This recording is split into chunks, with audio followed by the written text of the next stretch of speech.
8 வசனங்கள். ஏனென்றால் நான் இப்பொழுது வான வழியாக வார்க்கப்பட்டு போகிறேன். நான் தேகத்தை விட்டு பிரியும் காலம் வந்தது.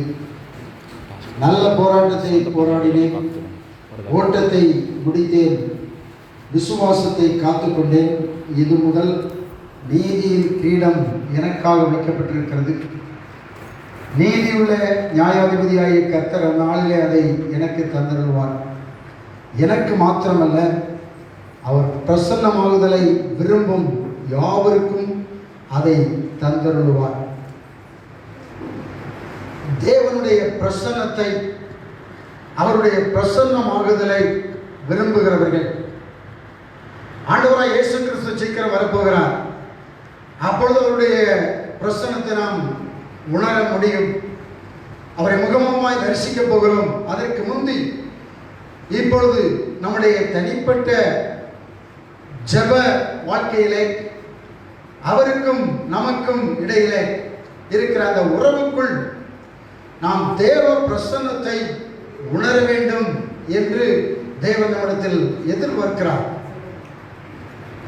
தேவனுடைய பிரசன்னத்தை நாம் உணர வேண்டும். அவருடைய பிரசன்னமாகுதல், அவர் நம்மோடு வந்து உறவாடி அந்த பிரசன்னத்திலே நாம் மகிழ்ந்து களிகூறுகிற அந்த நித்திய மகிழ்ச்சியை அனுபவிக்கிற அந்த வாழ்வு, அப்படிப்பட்ட நேரம் நமக்கு முக்கியம். மல்கியாவின் புத்தகத்திலே நாம் தேவனுக்கு கொடுப்பதை குறித்தெல்லாம் சொல்லும்போது, அவருக்கு ஊழியம் செய்கிறவர்களுக்கும் அவருடைய நாமத்தை தியானிக்கிறவர்களுக்கும் ஒரு ஞாபக புஸ்தகம் தேவனுக்கு முன்பாக இருக்கிறது என்று அங்கே ஆவியானவர் எழுதி வைத்திருக்கிறார். ஜீவ புஸ்தகம் நமக்கு உண்டு, அதில் நம்முடைய பெயர்கள் இருக்கிறது. ஆனால் ஞாபக புஸ்தகம் என்று இன்னொரு புஸ்தகம் இருக்கிறது. அந்த புஸ்தகத்திலே அவருடைய பிரசன்னத்தை நாம் உணர்கிற நேரமெல்லாம் குறிக்கப்படுகிறது. நாம் அவருடைய நாமத்தை தியானிக்கிற நேரங்கள், அவருக்காக நாம் பிரயாசப்படுகிற அந்த நேரங்கள் எல்லாம் எழுதப்பட்டிருக்கிறது. அதனால தேவனாகிய கர்த்தர் அவருடைய மகிமையின் பிரசன்னத்தை நாம் ஒவ்வொருவரும் உணர வேண்டும் என்று அவர் நம்மிடத்தில் எதிர்பார்க்கிறார். சிறு பிள்ளைகளோ, வாலிபர்களோ, பெரியவர்களோ, நாம் கிறிஸ்துவுக்குள் வந்த பிறகு இது ரொம்ப முக்கியம். அதிலே தான் நம்முடைய வாழ்க்கையில் வரக்கூடிய எல்லா போராட்டங்களையும் நாம் ஜெயிக்க முடியும். ஆண்டவரை கர்த்தர் அவர் அவருடைய பிரசன்னத்திலே இருந்துதான் நமக்கு ஜெயத்தை கொடுக்கிறார், விடுதலையை கொடுக்கிறார்.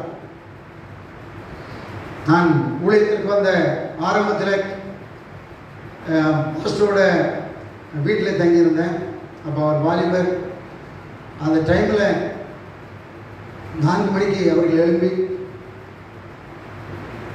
தேவனுடைய பிரசன்னத்தை உணரக்கூடிய அதிகாலையிலே பாட வேண்டிய பாடல்களை பாடணும். அந்த பாடல்கள் அப்படியே அந்த தேவ பிரசன்னத்துக்குள்ள கொண்டு போயிடும். அந்த பாடல் ஆரம்பித்த உடனே அந்த தேவ பிரசன்னத்தை கூட இருக்கிற அத்தனை பேர் உணர முடியும்.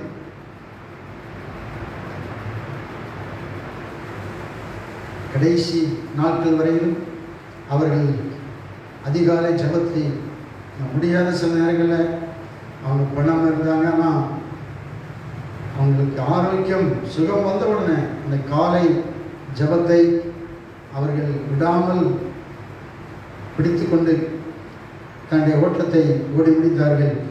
இங்கே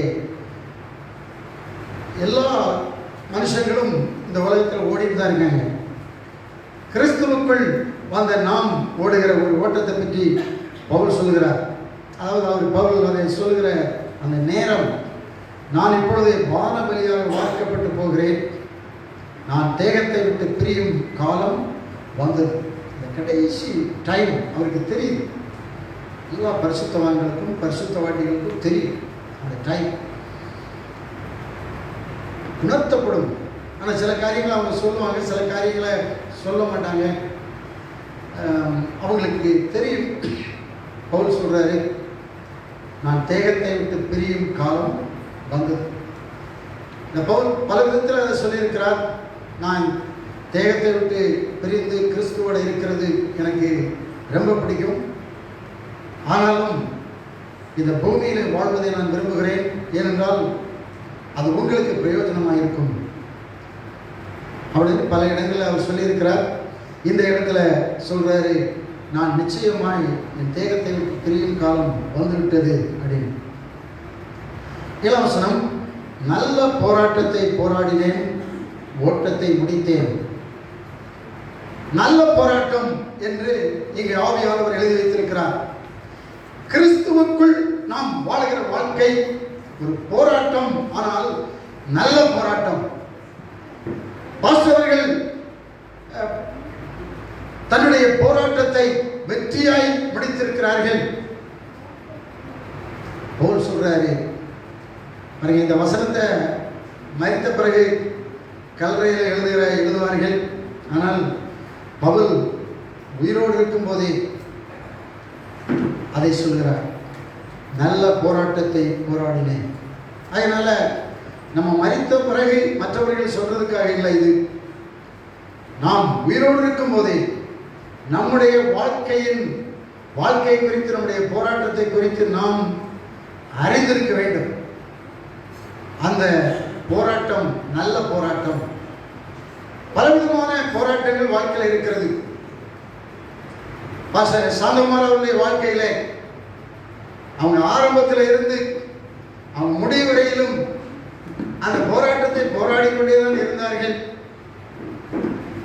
பிசாசின் அதிகாரத்தோடு போராட்டம், வியாதிகள் பலவீனத்தோடு போராட்டம்,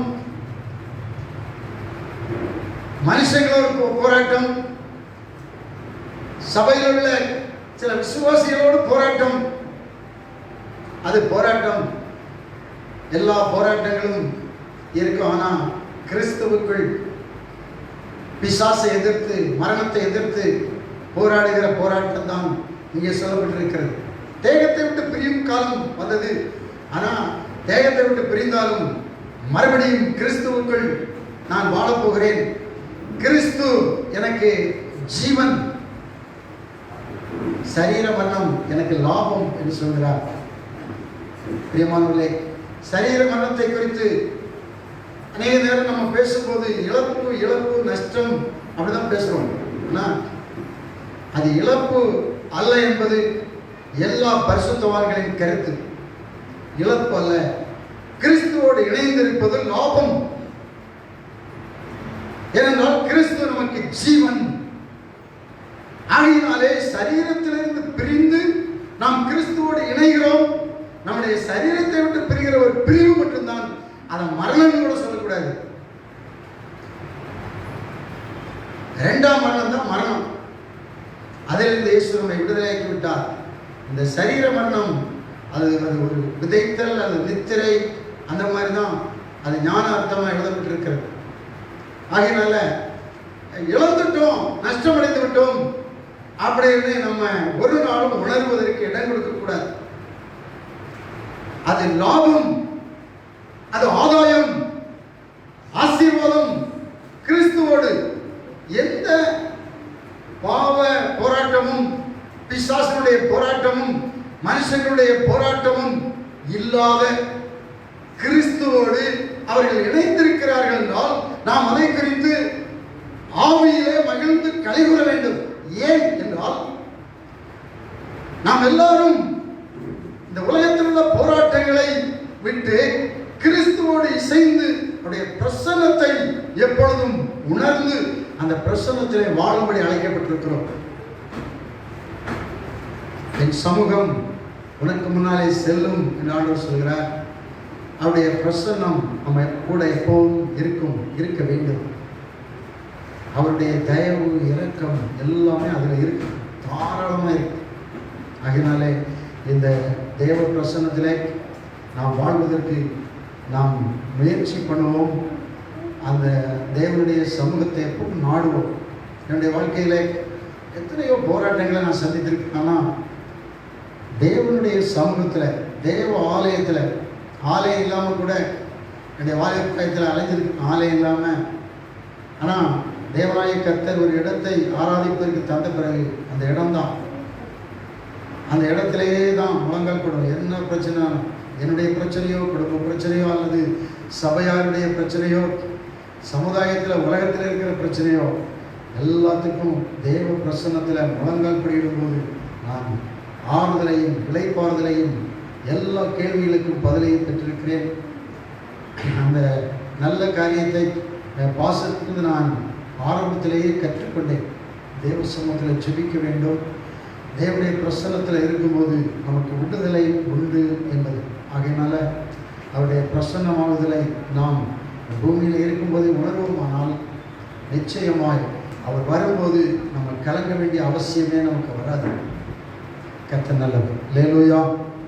ஆகையினால இந்த நல்ல போராட்டத்தை போராடி முடித்த பாஸ்டர் காத்துக்கொண்ட அந்த விசுவாசத்தை நாமும் காத்துக்கொள்வோம். நமக்காக நீதியின் கிரீடம் இருக்கிறது. அவர் சொல்கிறார், எனக்கு மட்டுமல்ல, அவருடைய பிரசன்னமாகுதலை விரும்புகிற எல்லாருக்கும் நீதியின் கிரீடம் இருக்கிறது. ஆகையினால அதை நாம் வாஞ்சிப்போம். கர்த்தர் நம்மை ஆசீர்வதிப்பார்.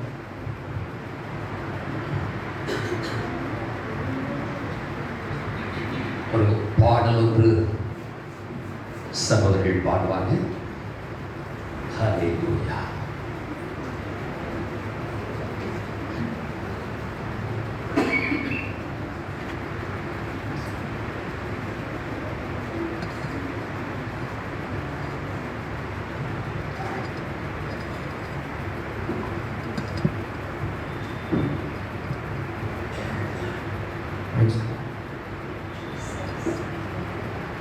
கலங்காதே கலங்காதே,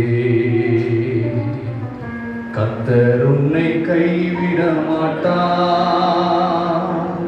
கலங்காதே கலங்காதே, கர்த்தர் உன்னை கைவிட மாட்டார். காலமெல்லாம் உடனிருந்து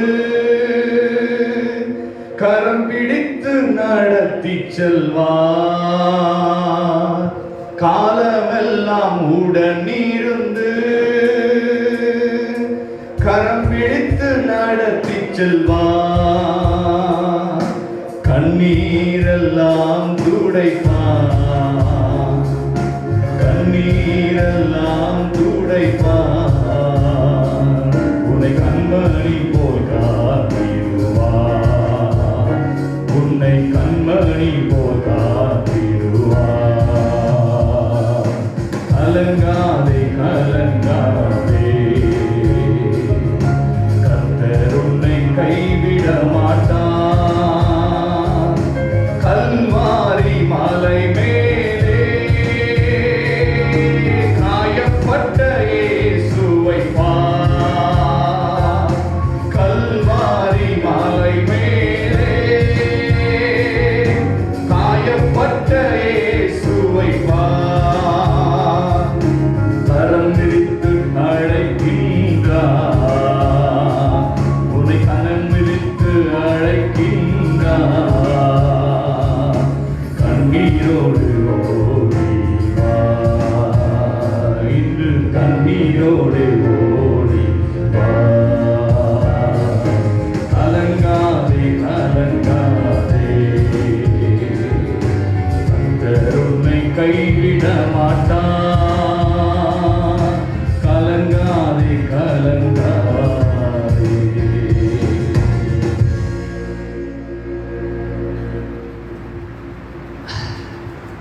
இந்த நேரத்திலும் ஒரு சாட்சி ஒன்று சொல்லும்படிக்காக சகோதரி கிளாரா பிரபாகர் அவர்கள் டாக்டருடைய துணைவியார் சாட்சியாக சொல்லுகிறார்கள்.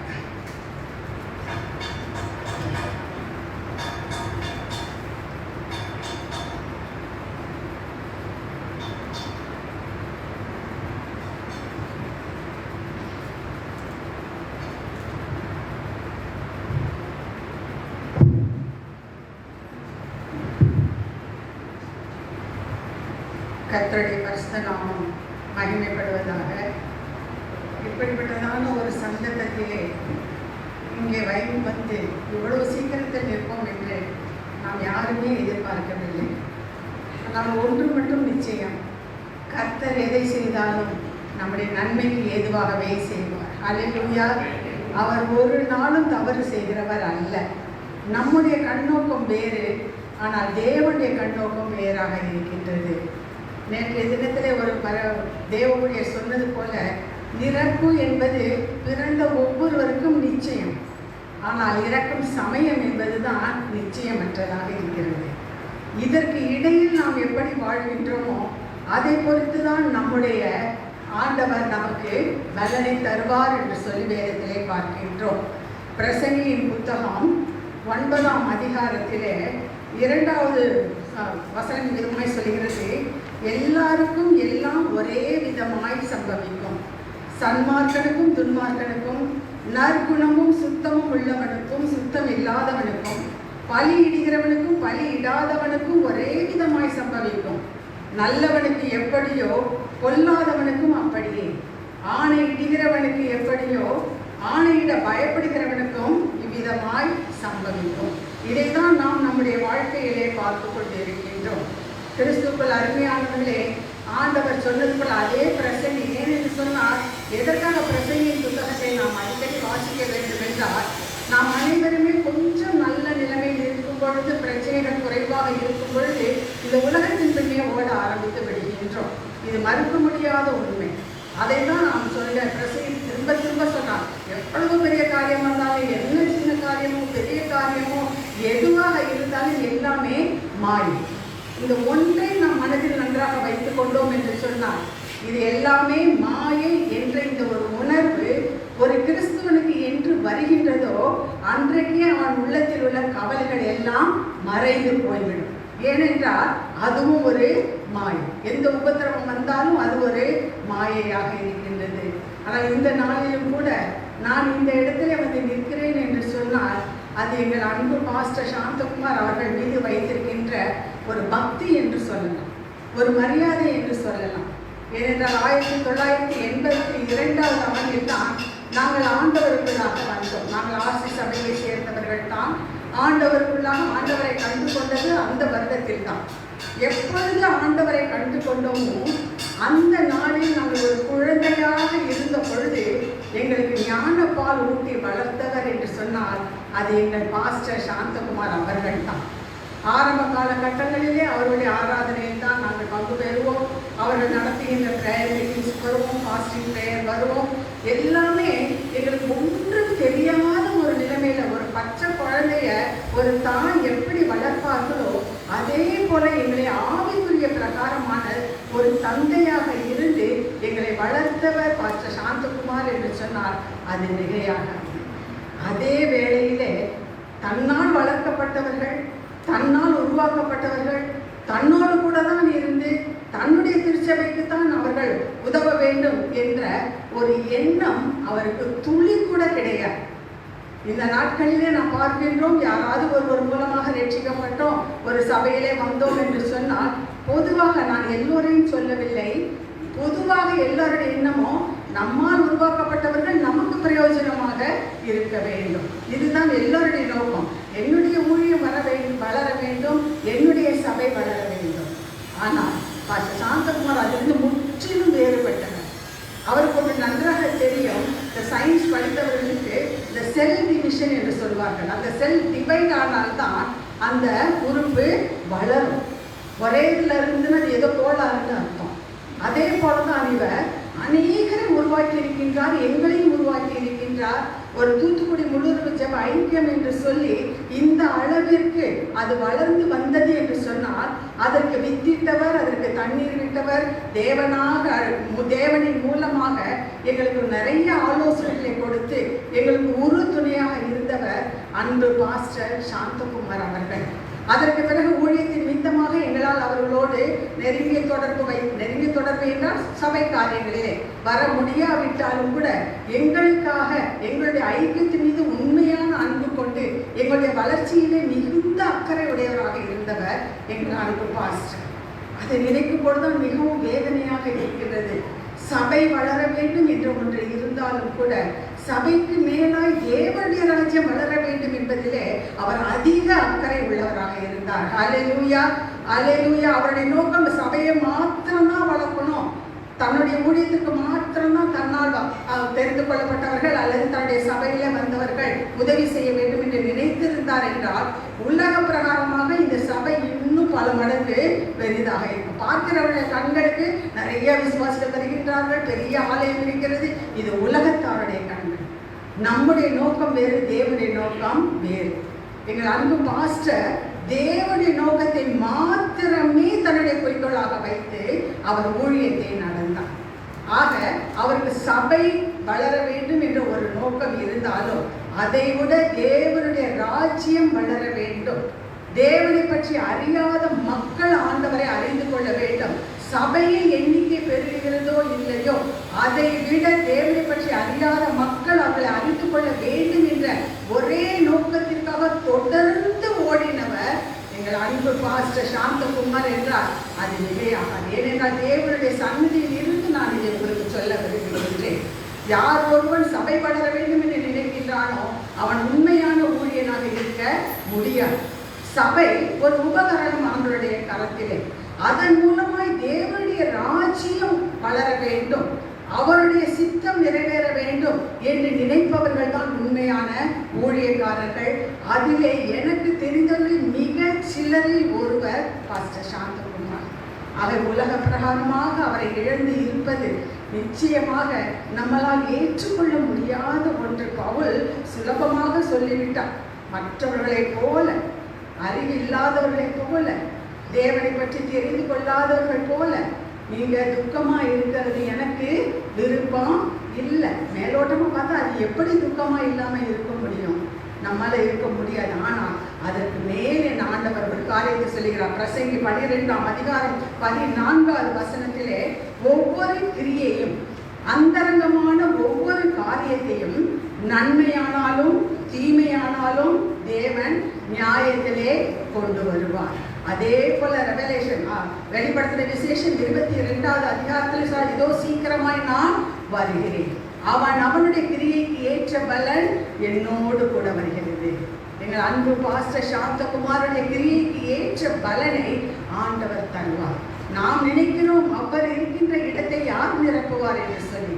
அவர் இருந்த இடத்தை நிச்சயமாக கர்த்தர் நிரப்புவார். அது எப்படி நமக்கு தெரியாது.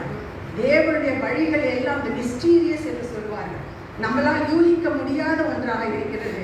நிச்சயமாக அவருடைய அந்த சின்சியாரிட்டிக்கும், அவர் உண்மையாய் இருந்ததற்கும், அவர் உத்தமமாய் இருந்ததற்கும் இந்த சபை இப்பொழுது இருப்பதை பார்க்கிலும் 1000 மடங்கு உயர்த்த என் தேவன் போதுமானவராக இருக்கிறார். அல்லேலூயா, அல்லேலூயா. ஆகவே இதை குறித்து, சபையை குறித்து யார் நடத்துவார்கள்? இதுவரையிலும் யார் நடத்தியது? தேவன் நடத்தினார். யார் மூலமாக நடத்தினார்? பாஸ்டர் சாந்தகுமார் மூலமாக நடத்தினார். இனியும் தேவன் தான் நடத்த போகிறார். அது யார் மூலமாக என்று போக போக நாம் அறிந்து கொள்வோம். ஹல்லேலூயா. நிச்சயமாக அவர் இந்த இடத்துல எவ்வளவு கண்ணீர் விட்டு எத்தனை பெருமிச்சோடு ஜெபத்தை ஏறெடுத்தாரோ, அவருடைய அத்தனை ஜெபங்களுக்கும் அவர் உள்ளத்தில் இருந்த எல்லா வாஞ்சைகளையும் என் தேவன் வருகின்ற நாட்களிலே நிச்சயமாக நிறைவேற்றுவார். ஹல்லேலூயா, ஹல்லேலூயா. ஆகவே தொடர்ந்து நாம் அவரை எழுந்து தவிக்கின்ற அவருடைய குடும்பத்தினரையும் இந்த சபையையும் நம் ஒவ்வொருவருடைய ஜெபத்திலும் நினைவு கூறுவோம். கர்த்தர் தாமே பெரிய காரியங்களை நிச்சயமாக செய்வார். இந்த வசனம் யார் இறந்தாலும் சொல்லப்பட்டிருக்கோம். நல்ல விசுவாசத்தை, நல்ல போராட்டத்தை போராடினேன், விசுவாசத்தை காத்துக்கொண்டேன், இது முதல் எனக்காக வைக்கப்பட்டிருக்கிற நீதிக்கிறதை பெற்றுக்கொண்டேன். இது எல்லாரும் யார்? ஆனால் உண்மையிலேயே இந்த வசனம் மிக மிக பொருந்துகின்ற ஒரு நபர் உண்டு என்று சொன்னார். அது எங்க அன்பு பாஸ்டர் சாந்தகுமார் மாத்திரமே. அவர் நல்ல போராட்டத்தை போராடினார், விசுவாசத்தை காத்துக்கொண்டார். இப்பொழுது நீதியின் கிரீடத்தை தரிப்பதற்காக தேவ சமூகத்தில் மிகுந்த சந்தோஷமா இருக்கிறார். நாம் அவருக்கு செய்ய வேண்டிய ஒரு கடமை உண்டு என்று சொன்னார். நாம் உண்மையாக அவரை நேசிக்கிறோம் என்று சொன்னார். அவர் சென்ற பாதையிலே தேவ ராஜ்யம் கட்டப்பட வேண்டும், ஆத்துமாக்கள் சந்திக்கப்பட வேண்டும். இந்த ஒரே நோக்கத்தோடு நாமும் நடப்போம் என்று சொன்னார். அதுதான் நாம் அவர் மீது வைத்திருக்கிற அன்பினுடைய வெளி அடையாளமாக இருக்கின்றது. ஆகவே தொடர்ந்து அவரை இழந்து தவிக்கின்ற அவருடைய துணைவியாருக்கும் அருமை பிள்ளைகளுக்கும் இந்த சபையையும் உங்களுடைய ஜெபத்திலே ஒவ்வொரு நாளும் நினைத்து கொள்ளுங்கள். அதுவே நாம் அவர் மீது வைத்திருக்கிற அன்பின் அடையாளம். கர்த்தர் தாமே இந்த சிறு சாட்சியை நமக்கு ஆசீர்வதித்து தருவாராக.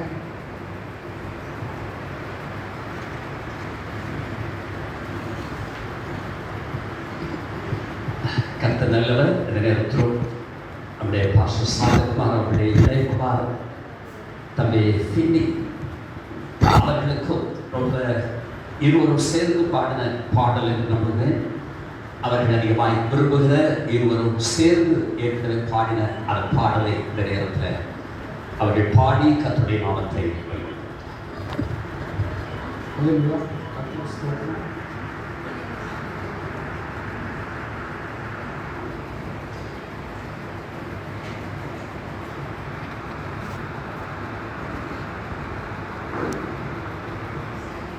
இந்த இடத்துல வந்து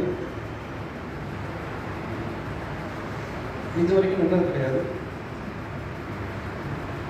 அப்பா வந்து வசன வாசிக்க சங்கீத வாசிக்க கூப்பிடுவாங்க. அதை தவிர நான் நோந்தது கிடையாது. நிறைய பேர் ஆசைப்பட்டாங்க அப்பா அதற்கும் நானும் தரணும் அந்த மாதிரி அப்படின்ட்டு. அப்பா இருக்கும்போதே நான் வந்துடணும்னு ஆசைப்பட்டாங்க. அதிகமாக விருப்பப்பட்டது ஜெகராஜன் ஆரம்பிக்கும். நிறைய ஜோமமாக நீ வர ப்ரேயர் பண்ணார். அப்பா உடம்பு சரியில்லாமல் இருக்கும்போது ஒரு ப்ரேயர் பண்ணுறாரு. நான் இல்லைடா வேண்டாம் என்னால் முடியல, நான் சர்ச்சில் வர வசன வாசிக்கிறேன் சங்கீத வாசிக்கிறேன் அன்னைக்கு தட்டி வச்சுட்டேன். நிறைய சுச்சுவேஷன் அவாய்ட் பண்ணிட்டு போயிட்டு நேற்று கூட ஏதோ ஒரு வார்த்தை சொல்லிட்டு அதை நினைச்சதுல பேச முடியாது தெரியும், அழுதுகிட்டே இருக்கணும் தெரியும், வேண்டாம் கையெழுத்து கொடுத்துதான் சொல்லுவேன். ஆனால் ஆண்டவர் எனக்கு தைரியத்தை தருவாங்க விசுவாசிக்கும். காலையில் எழுந்திருப்போம் அப்பா வந்து பேரெல்லாம் முடிச்சுட்டு டைனிங் ஹாலில் உட்காந்து பைபிள் வச்சுப்பாங்க. வாட்ஸ்அப்பில் வசனம் போட்டு அப்படின்னு சொல்லுவாங்க. அப்பா அம்மா சமையல் பண்ணிட்டு இருப்பாங்க. நான் ஒரு சின்ன ஸ்பீக்கரில் வச்சு எனக்கு பிடிச்ச சாங்ஸ் ஏதாவது ஒரு சாங்ஸை போட்டுட்டு நான் சாப்பிடுவேன். அப்படி நாங்கள் போடும்போது அப்பா வந்து எப்போவுமே பண்ணலாம் சொல்லுவோம், ஏன்ப்பா எப்போ பாரு பழைய பாட்டு பிடிக்கிறீங்க, சர்ச்சில் கொஞ்சமாக புது பாட்டு பிடிங்க, இப்போ உள்ள யூத்லாம் அதை உள்ள விரும்புவாங்க அப்படின்னா இப்போ எனக்காக என்ன பண்ணுவாங்க, சரி ஏதாவது பாட்டு போட்டு பிடிக்கலாம் பாருங்க அப்படின்ட்டு அதில் ஒரு 2 பாடல் அவங்க பிடிச்ச பாட்டை சர்ச்சில் பாட ட்ரை பண்ணுவாங்க. கரெக்டாக வராது. திரும்ப திரும்ப கேளுங்கப்பா அப்படின்னு சொன்னால் அப்போ இந்த லாக்டவுன் டைமில் ஷூட்டிங்கில் அப்போ ஒரு விருப்பப்பட்ட ஒரு பாடல் டெய்லி அந்த சாங்கை வந்து உட்காந்து அந்த பாட்டை போட்டு சொல்லுவாங்க. அந்த சாங்கை படிக்கணும்னு ஆசைப்பட்டேன். அப்பா தான் ஒரு யூடியூப் சேனலில் ஒரு சண்டே சர்வீஸ்க்கு படித்தாங்க. அந்த சாங்கை வந்து படிக்கணும்னு ஆசைப்பட்டேன்.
ஆன்டி இப்போ சொன்ன மாதிரி அப்பா எங்களை விட்டுட்டு போயிட்டாங்க அப்படின்னு சொல்லிட்டு நாங்கள் கண்டிப்பாக அழுதுட்டு போகிறதில்ல.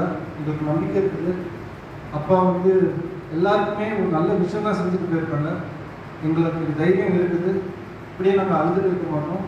கண்டிப்பாக தைரியமாக விசுவாசத்தோட இந்த ஊழியத்தை இன்னும் நல்லா செய்வோங்கிற விசுவாசத்தோட நாங்கள் தேங்க்யூ.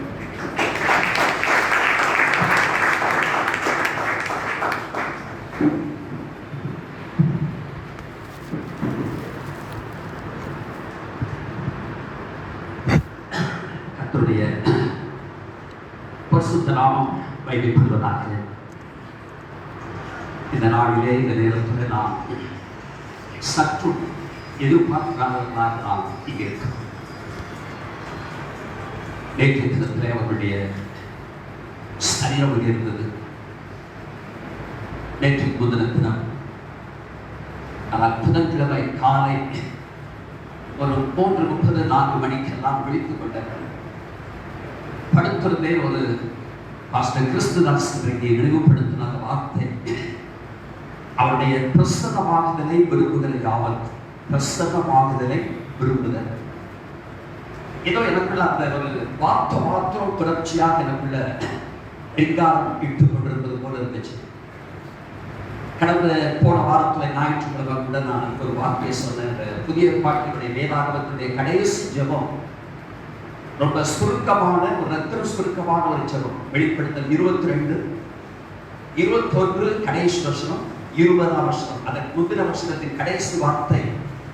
அப்போஸ்தலர் யோவான் ஒரு சுருக்க ஜெபம் செய்தார்.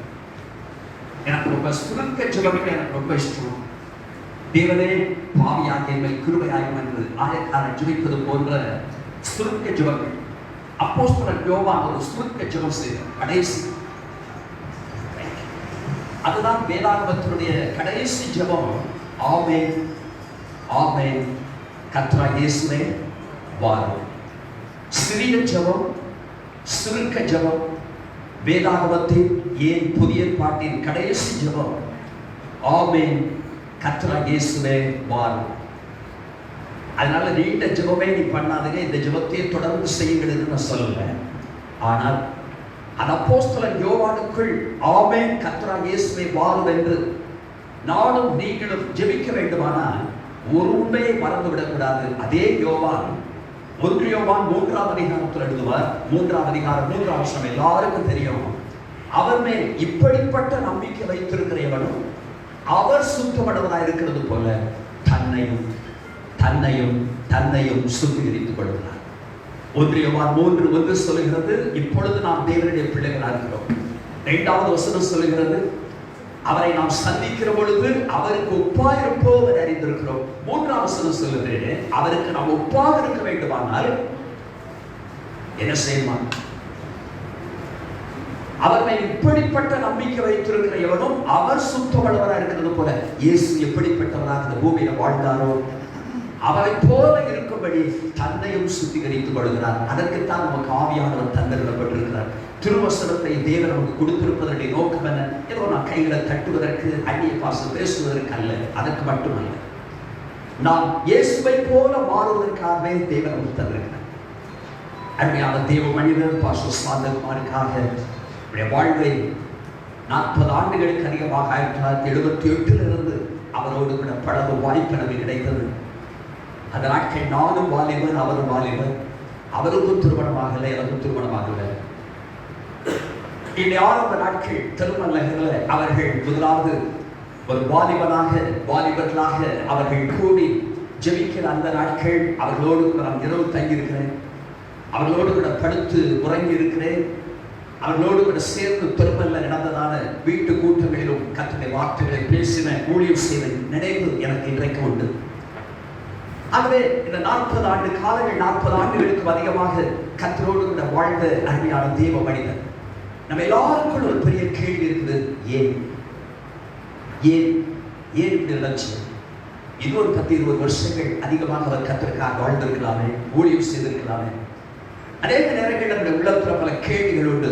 எனக்கும் இப்படிப்பட்ட கேள்விகள் வந்த போது தேவன் எனக்கு கொடுத்த ஒரு பதிலை உங்களுக்கு தெரிந்த வசனமாக இருக்கும். யோவான் 13ஆம் அதிகாரம் இயேசு கெத்செமனேக்கு போவதற்கு முன்பதாக அவருடைய வாழ்க்கையை குறித்த ஒரு மிக முக்கியமான ஒரு அதிகாரம் தான் யோவான் 13 அந்த 7ஆம் வசனத்துல பேதுருவை பார்த்து இயேசு இப்படி சொல்லுவார், நான் செய்கிறது இன்னதென்று இப்பொழுது இன்றைக்கும் இயேசு இன்றைக்கு நம்முடைய நடுவிலே அவர் இருக்கிறார். அவர் பிரத்யட்சமாக மத்தியில வந்து சொல்லுவாரானால் இதையே சொல்லுவார் என்று நான் நம்புகிறேன். நான் செய்கிறது இன்னதென்று நீ இப்பொழுது அறியாய், ஆனால் இனிமேல் அறிவாய், வரும் நாட்கள் அறிவாய் என்று சொன்னார். பேதுருடைய வாழ்க்கையை தலைகீழாய் மாற்றின ஒன்று, பேதுருக்குள்ள இருந்த அந்த முரட்டு சுபாவத்தை தலைகீழாய் மாற்றின ஒன்று இந்த யோவான் 13 என்று நான் திட்டமாய் சொல்லுவேன். பேதுருடைய சுபாவம் நமக்கு தெரியும். கிறிஸ்துவுக்கு முன்ன சுவிசேஷங்கள பேதுருவை பார்த்தீங்கன்னா வித்தியாசமான இருக்கும். ஆனால் 2 நிருபங்களிலும் பேதுருடைய வாழ்க்கையை பார்த்தீங்கன்னா அப்போஸ்தலர் நடவடிக்கைகளின் புத்தகத்திலும் அதே போல பேதுருடைய 1ஆம் 2ஆம் நிருபங்கள்ல கவனிச்சோம்னா பேதுருடைய வாழ்க்கை ரொம்ப வித்தியாசமா இருக்கும். ஆனால் சுவிசேஷங்கள பேதுருடைய வாழ்க்கை ரொம்ப வித்தியாசமா இருக்கும். அந்த பேதுருடைய வாழ்க்கையில அப்படிப்பட்ட மாற்றத்தை அவருடைய வாழ்விலே கொண்டு வந்தது யார்? என்ன மாற்றம் நடந்தது? யோவான் 13 இயேசு சீசருடைய அவர் தான் சேர்மன். ஆனால் எங்க உட்கார்ந்து இருக்கிறார் பாருங்க, பாதத்தண்டையில போய் பாதங்களை கழுவிட்டு இருக்கிறார். பேதுருட்ட வந்தோட பேதுரு சொல்றாரு, இது நடக்காது அப்படிங்கிற. இயேசு சொல்றாரு, இது நடக்காதுன்னா உன் வாழ்க்கையில ஒண்ணும் நடக்காதுங்கிற. நமக்கு அந்த சம்பவம் தெரியும். இயேசு நமக்கு தெளிவாய் சொல்லுகிறார், நான் செய்கிறது இன்னதென்று இப்பொழுது அறியாய், இனிமேல் அறிவாய். அதுதான் பேதுருடைய வாழ்க்கையை முழுக்கவே மாற்றியது. ஆகவே நான் 1 பேதுரு 2:21 நினைக்கிறேன், நாம் அவருடைய அடிச்சுவடுகளை பின்பற்றும்படி நமக்கு ஒரு மாதிரியை அவர் பின்வைத்து போயிருக்கிறார் என்று பேதுரு குறிப்பிடுகிறதை நாம் பார்க்கிறோம். ஆகவே என்னை கேட்கிற எனக்கு அருமையான தேவனுடைய பிள்ளைகளை, அருமையான சகோதரிக்குள் அப்படிப்பட்ட ஒரு பெரிய கேள்வி இருக்குன்னு எனக்கு தெரியும். பிள்ளைகளுக்குள் இருக்கிறது, மருமக்களுக்குள் இருக்கிறது, பேர பிள்ளைகளுக்குள்ள இருக்குது, விசுவாச பிள்ளைகள், உடல் ஊழியர்கள், நம்ம எல்லாருக்குள்ளும் ஒரு பெரிய கேள்வி இருக்குது. ஏன் இவ்வளவு சீக்கிரமா? ஏன் என்று சொல்கிற கேள்விக்கு பதில் இதுதான், நான் செய்கிறது இன்னதென்று நீ இப்பொழுது அறியாய், ஆனால் இனிமேல் அறிவாய். பொதுவாக இப்படிப்பட்ட சந்தர்ப்பங்களில் சொல்லப்படுகிற வசனம் லூக்கா 1:23 சகரியாவை குறித்து இப்படி சொல்லப்பட்டிருக்கும். உங்களுக்கு தெரியும், சகரியா அவருடைய ஊழியத்தின் நாட்கள் நிறைவேறின உடனே தன் வீட்டுக்கு போனான் என்று சொல்லப்படுகிறது. ஒருவேளை அது பூமிக்குரிய வீடா இருக்கலாம். ஆனால் அவருடைய சகரியாவுடைய ஊழியத்தின் நாட்கள் நிறைவேறின உடனே தன் வீட்டுக்கு போனான்.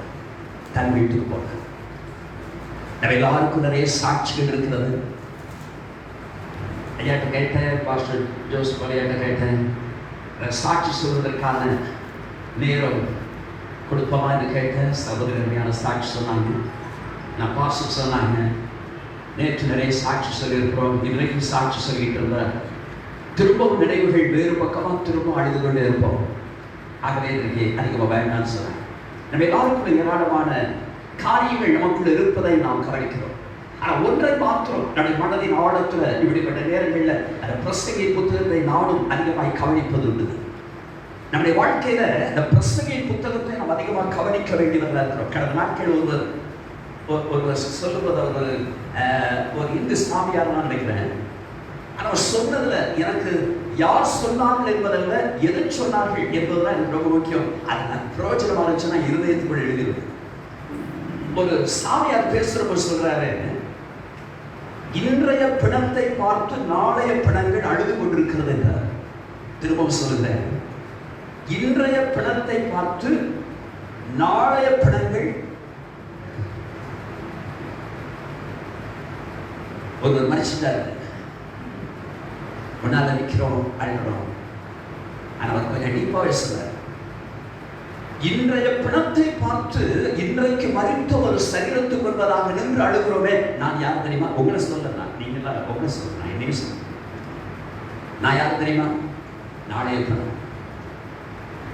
இந்த உணர்வு நமக்குள் ஆழமாக இருக்க வேண்டியது அவசியம். இந்த உணர்வு நமக்குள் இருக்குமானால், தேவன் இந்த உலகத்துல யாரும் சொன்னாங்க, தேவன் ஒருபோதும் தவறு செய்கிறவன் அல்ல. அல்லவே அல்ல. தேவன் ஒருபோதும் தவறு செய்கிறவர் அல்ல. எல்லாவற்றையும் அவர் குறித்த நேரத்தில் செய்வார். யோவான் 13ஆம் அதிகாரத்துல கூட 1வது வசனம் 3வது வசனத்தை நீங்க கவனிச்சீங்கன்னா ஒரு வார்த்தை திரும்ப திரும்ப இருக்கு. என்ன வார்த்தை தெரியுமா? இயேசு இவ்வுலகத்தை விட்டு பிதாவினிடத்திற்கு போகும்படியான தம்முடைய வேளை வந்தது என்று அறிந்து. அப்பதான் வஸ்திரத்தை எல்லாம் கழற்றி வச்சுட்டு ஒரு சீலை எடுத்து கட்டிக்கிட்டு பாதத்தை கழுவ வைக்கிறோம். ஏன் அந்த இடத்துக்கு போனார் தெரியுமா? ஏன் இயேசு சென்றார்? மத்தேயு 5ஆம் அதிகாரம் 3ஆம் வசனத்தில் இயேசுவினுடைய முதல் பிரசங்க வாக்கியம் என்ன? ஆவியின் எளிமை. ஏன் இன்றைக்கு இருக்கிற ஒட்டுமொத்தமான குடும்ப பிரச்சனைகளோ அல்லது திருச்சபைகளில் வரக்கூடிய பிரச்சனைகள், போதல்கள் எல்லாவற்றுக்கும் அடிப்படை காரணம் ஒரே வார்த்தையில் சொல்வோமானால் பெருமை அல்லது தாழ்மை குறைவு என்று திட்டமாய் சொல்லலாம். பெருமை, அதற்கு நாம் இடம் கொடுத்து விட்டால் தேவன் பெருமை உள்ளவர்களுக்கு எதிர்த்து நிற்கிறார். சாந்தகுமார் அருமையான தேவ மனுஷனுடைய தாழ்மையை குறித்து, அவருடைய தாழ்மையான நடக்கையை குறித்து நாம் பல சாட்சிகள் நேற்றைக்கு முந்தின நாளும் நான் கொஞ்ச நேரம் இங்க இருந்த போதும் பல தேவ மனிதர்கள் மூலமாக அந்த சாட்சியை நாம் கேட்டிருக்கிறோம். யோவான் 13:1-3 நீங்க வீட்டுக்கு போற பொருள் கூட படிச்சு பாருங்க. இயேசுவானவர் இந்த உலகத்தை விட்டு பிதாவினிடத்துக்கு போகும்படியான யாருடைய டைம்? அவருடைய. பேசிட்டு இருக்கிற என்னுடைய டைம் என்ன? நாளையா? நாளை மறுநாளா? அடுத்த ஆண்டா? இன்னும் எத்தனை நாட்கள், ஆண்டுகள் எனக்கு தெரியாது. ஆனால் வேதம் நமக்கு தெளிவா சொல்றது, இயேசு இருமுறை வார்த்தை சொல்லப்பட்டிருக்கும், உலகத்தை விட்டு பிதா. நான் அடிக்கடி அந்த டைம் எனக்கு தெரிஞ்ச எவ்வளவு நல்லா இருக்கும்னு நினைக்கிறேன். ஆகவே கேட்கிற எனக்கு அருமையான தேவனுடைய பிள்ளைகளே, ஆகவே நான் கர்த்தருடைய வார்த்தைகள் ஒரே ஒரு காரியத்தை மட்டும் தெளிவாய் படிக்கிற ஒன்று என்ன தெரியுமா? நாம் மரிப்பது நிச்சயம் என்று 2 சாமுவேல் 14:14 கூட சொல்லப்பட்டிருக்கோம். நாம் என்றுதான் சொல்லப்பட்டிருக்கோம். ஆகவே மரணத்தை போல நிச்சயமானதும் மரண நேரத்தை போல நிச்சயமற்றதும் இந்த உலகத்தில் வேறு ஒன்றுமில்லை. மரணத்தை போல நிச்சயமானதும் மரண நேரத்தை போல நிச்சயமற்றதும் இந்த உலகத்தில் வேறு ஒன்றுமில்லை. ஆகவே நாம் எப்பொழுதும் ஆயத்தமுள்ளவர்களாக இருக்க வேண்டும். நாம் எப்பொழுதும் அவரை சந்திப்பதற்கு நாம் ஆயத்தமுள்ளவர்களாக இருக்கிறோம். இயேசு எப்படி வருவார் என்று உள்ள தர்க்கத்திற்கு நாம் வருகிறோம். அப்படி எப்படினே கிடையாது. அவர் வருகிறது அவர் குறித்த நேரத்தில் வருவார். எனக்கு குறிக்கப்பட்ட நேரத்தில் நான் போகிறதற்கு ஆயத்தமாக இருக்கிறேன்னா ஒன்றுதான் தேவை.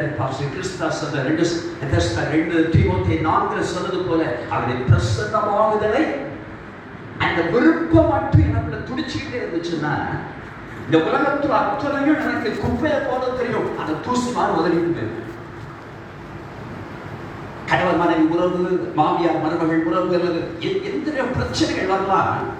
அவருடைய பிரசன்னமாகுதலை நான் விரும்புகிறவனாக இருப்பேன். ஆனால் இந்த உலகத்தினுடைய பிரச்சனைகளை எப்படி கழுவ தெரியுமா? தூசியை மாதிரி தட்டிட்டு போயிடும். தூசியை மாதிரி தட்டி அந்த பிரசன்னமாகுதலை விரும்புகிற விருப்பம் நமக்கு இல்லாவிட்டால் தூசியை என்ன ஆக்கிடுவோம் தெரியுமா? துரும்பை தூணாக்கிடுவோம். துரும்பை தூணாக்கி விடுவோம்.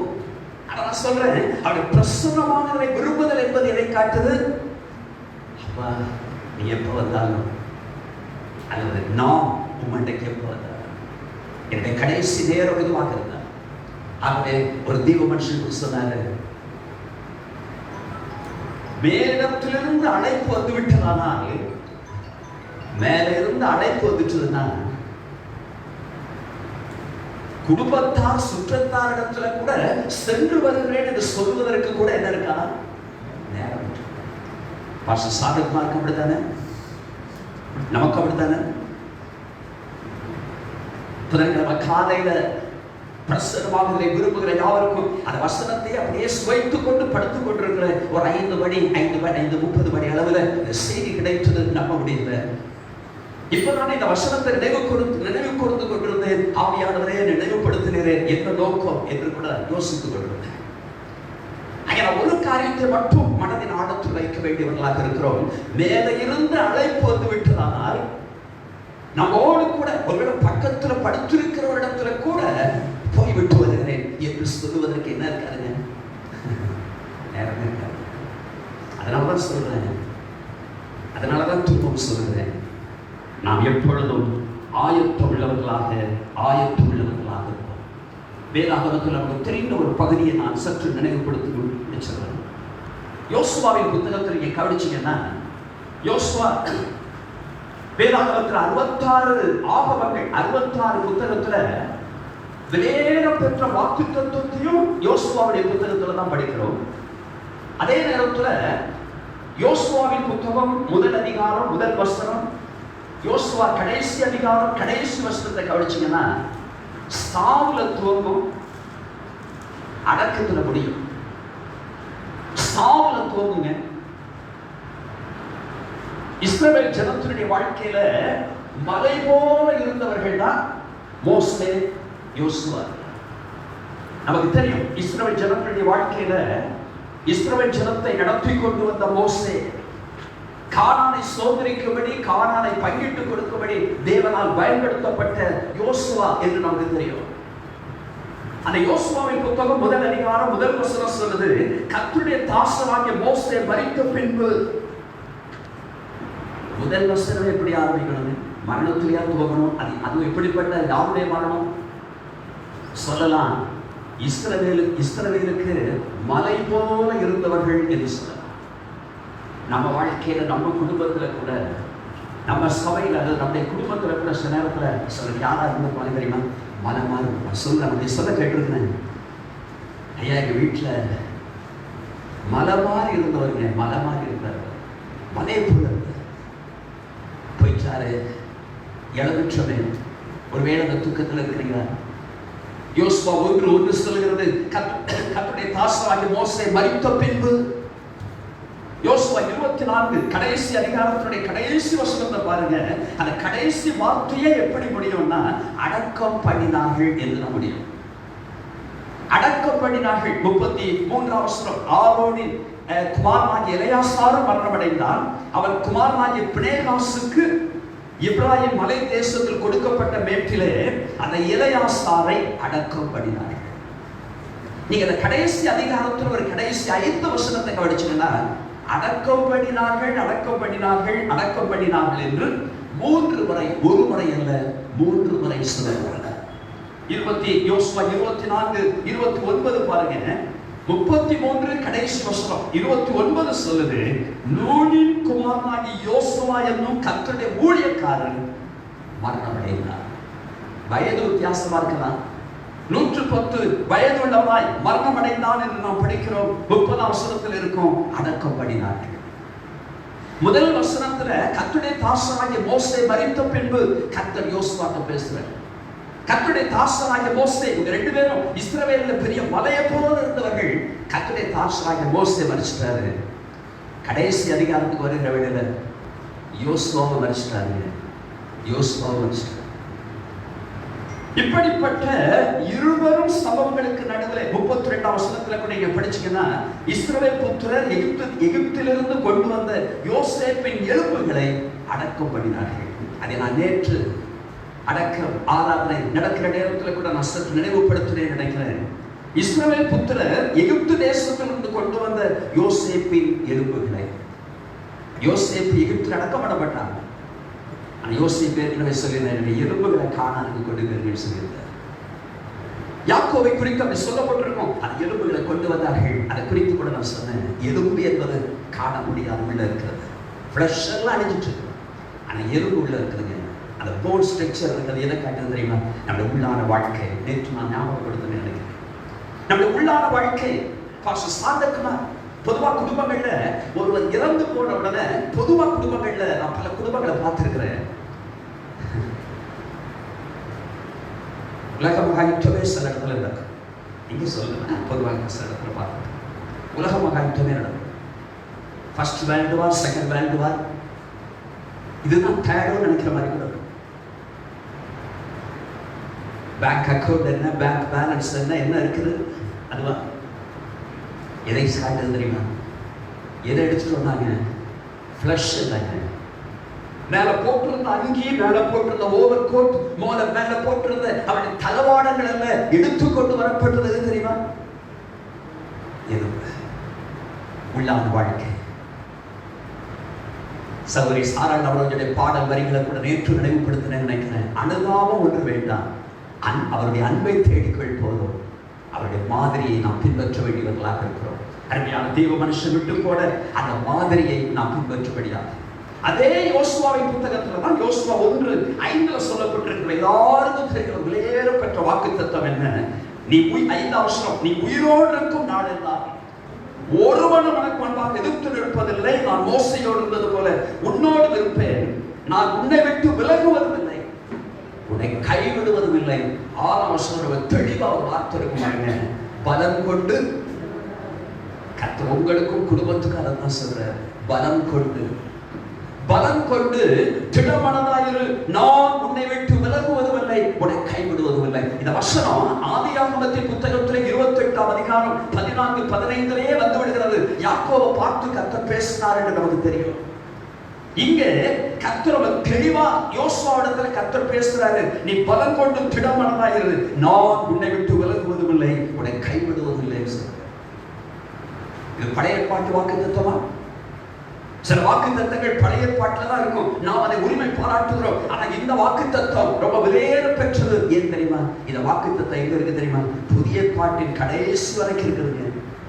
வெளிப்படுத்தல் 22 கடைசி வசனம் கூட கிருபை உண்டாயிருப்பதாக என்று முடியுது பாருங்க. ஆமேன்னு முடியுது. அதுல என்னது? நான் கூட இருக்கிறேன். நமக்கு நல்லா தெரியும். அந்த எபிரேயர் 13:5 படிக்கிறோம். 5ஆம் வசனத்தின் பின்பகுதி, நான் உன்னை விட்டு விலகுவதும் இல்லை, உன்னை கைவிடுவதும் இல்லை என்று அவர் சொல்லி இருக்கிறாரே. அங்க சொல்லி இருக்கிறாரு. ஆதியாகமம் 28ஆம் அதிகாரம் 14-15 வசனத்துல கவனிச்சீங்கன்னா எனக்கு அந்த பகுதி ரொம்ப இன்ட்ரெஸ்டிங்கான பகுதி. என்னன்னா, யாக்கோபு ஒரு தன்னம் தனித்தவனா ராத்தங்குகிறான். ஒரு கல்லை எடுத்து தனக்கு தலையணையா வைத்து படுத்துக் கொண்டிருக்கிறான். கர்த்தர் அங்கே சொல்லப்பட்டிருக்கும், அதற்கு மேலாக கர்த்தர் என்று. என்ன எனக்கு அந்த ஒரு வார்த்தை ரொம்ப இஷ்டமா இருக்கும். அதற்கு மேலாக கர்த்தர் என்று. எதற்கு மேலாக? 4 மாடிக்கு மேல கர்த்தர் என்றார். அதெல்லாம் எனக்கு ஏணிக்கு மேல என்பதல்ல முக்கியம். அதற்கு மேலாக கர்த்தர் என்று சொன்னார். பொருள் ஒன்றுதான், யாக்கோபுடைய ஒட்டுமொத்தமான சூழ்நிலைகளுக்கு மேலே நின்று. இன்றைக்கு உங்களுக்கு நான் அதை தான் சொல்லுகிறேன். குடும்பத்தாருக்கும் திருச்சபைக்கும் உடன் ஊழியர்களுக்கும் நான் சொல்லுகிற ஒரு வார்த்தை உண்டானால் அதுதான். இது என்னுடைய பிரசங்க வாக்கியமாக இல்லை. எங்களுடைய சொந்த வாழ்க்கையில் இப்படிப்பட்ட நேரங்கள் வந்த போதெல்லாம் இந்த வார்த்தைகள் எனக்கு மிக பிரயோஜனமாக இருந்த ஒன்று. அதற்கு மேலாக கர்த்தர் என்று சொல்றாரு. அதற்கு மேலாக கர்த்தர் என்று. நான் ஆபிரகாமின் தேவன், ஈசாக்கின் தேவன், யாக்கோபின் தேவனாகிய உன் பிதாக்களுடைய தேவனாகிய கர்த்தர், நீ படுத்திருக்கிற பூமியை உனக்கு தருவேன், நீ வலது பக்கம் இடது பக்கம் எல்லாம் பெருகுவாங்க. சிலர் பார்த்தீங்கன்னாக்கா படிக்கிறப்ப சிரிப்பா இருக்கும். ஆதியாகமம் 28:14 இருந்து அப்படியே படிச்சீங்கன்னா சிரிப்பா இருக்கும். ஏன் தெரியுமா? இவன் ஒத்த கெட்ட குடும்பம் கிடையாது, 4 சுவருக்குள்ள கூட இடம் கிடையாது, வழியில கல்லை எடுத்து தலையில வச்சு படுத்துட்டு இருக்கிறாரு. தீர்க்க தரிசனம் எப்படி வருது? சில சிரிக்கிற மாதிரி இருக்குங்க. இது 28:14-15 அப்படியே நீ ஆதியாகமத்துல 48:14-15 படிச்சு பார்த்தீங்கன்னா தெரியும். 49 யாக்கோபுடைய கடைசி இறுதி யாத்திரை என்று சொல்லலாம். 48:14 இதுவும் 28:14, அதுவும் 48:14 என்ன சொல்லப்பட்டிருக்கும் தெரியுமா? இப்ப யாக்கோபு எகிப்துக்கு வந்துட்டாரு. யோசேப்பு 2 பிள்ளைகள், மனாசே எப்ராஹிம் 2 பேர், அவங்களுக்கு அந்த பேர பிள்ளைகளை அணைத்து கொண்டு ஜெபிக்கும் போது ஒரு வார்த்தை சொல்லுவாரு, நான் பிறந்த நாள் முதல் இந்த நாள் மட்டும் என்னை நடத்தினவரும் என்னை ஆதரித்தது. பாஸ்டருடைய கண்ணீர் அஞ்சலியில கூட போட்டிருந்த மாதிரி பிறப்பு அவங்களுக்கு சொல்லுகிறேன், எனக்கும் சொல்லிக் கொடுங்க. எனக்கு ஒரு பிறப்பு இருக்குது, பிறப்பு தேதி இருக்குது. என்னுடைய முடிவு தேதி எனக்கு தெரியாது, ஆனால் அவருக்கு தெரியும். ஆனால் நான் ஒன்று மட்டும் சொல்ல முடியும். எனக்கு யாக்கோபு சொல்ற ஆதியாகமம் 48:14 நான் பிறந்த நாள் முதல் இந்த நாள் மட்டும். 48 சொல்லும் போது 49 அவருடைய இறுதி யாத்திரை என்று அவருக்கு தெரியுமா? எனக்கு தெரியாது. ஆனா அவருக்குள்ள உணர்வு இருந்திருக்குது. 49ஆம் அதிகாரம் ஆச்சரியமா இருக்கும். தன்னுடைய 12 பிள்ளைகளை அழைத்து அவர்களுக்காக ஜெபித்து தீர்க்க தரிசனமான வார்த்தைகளை சொல்லி கண்களை மூடினார். தெரிந்துதான் செய்திருக்கு. ஆகவே எனக்கு கேட்கிற எனக்கு அருமையானவர்களே, அது எபிரேயர் 13ஆம் அதிகாரத்தை கொஞ்சம் கவனிச்சு பார்த்தீங்கன்னா ஒரு வார்த்தையை மட்டும் நான் சொல்லி முடிக்கிறேன். நான் உன்னை விட்டு விலகுவதும் இல்லை, உன்னை கைவிடுவதும் இல்லை என்று அவர் சொல்லியிருக்கிறாரே.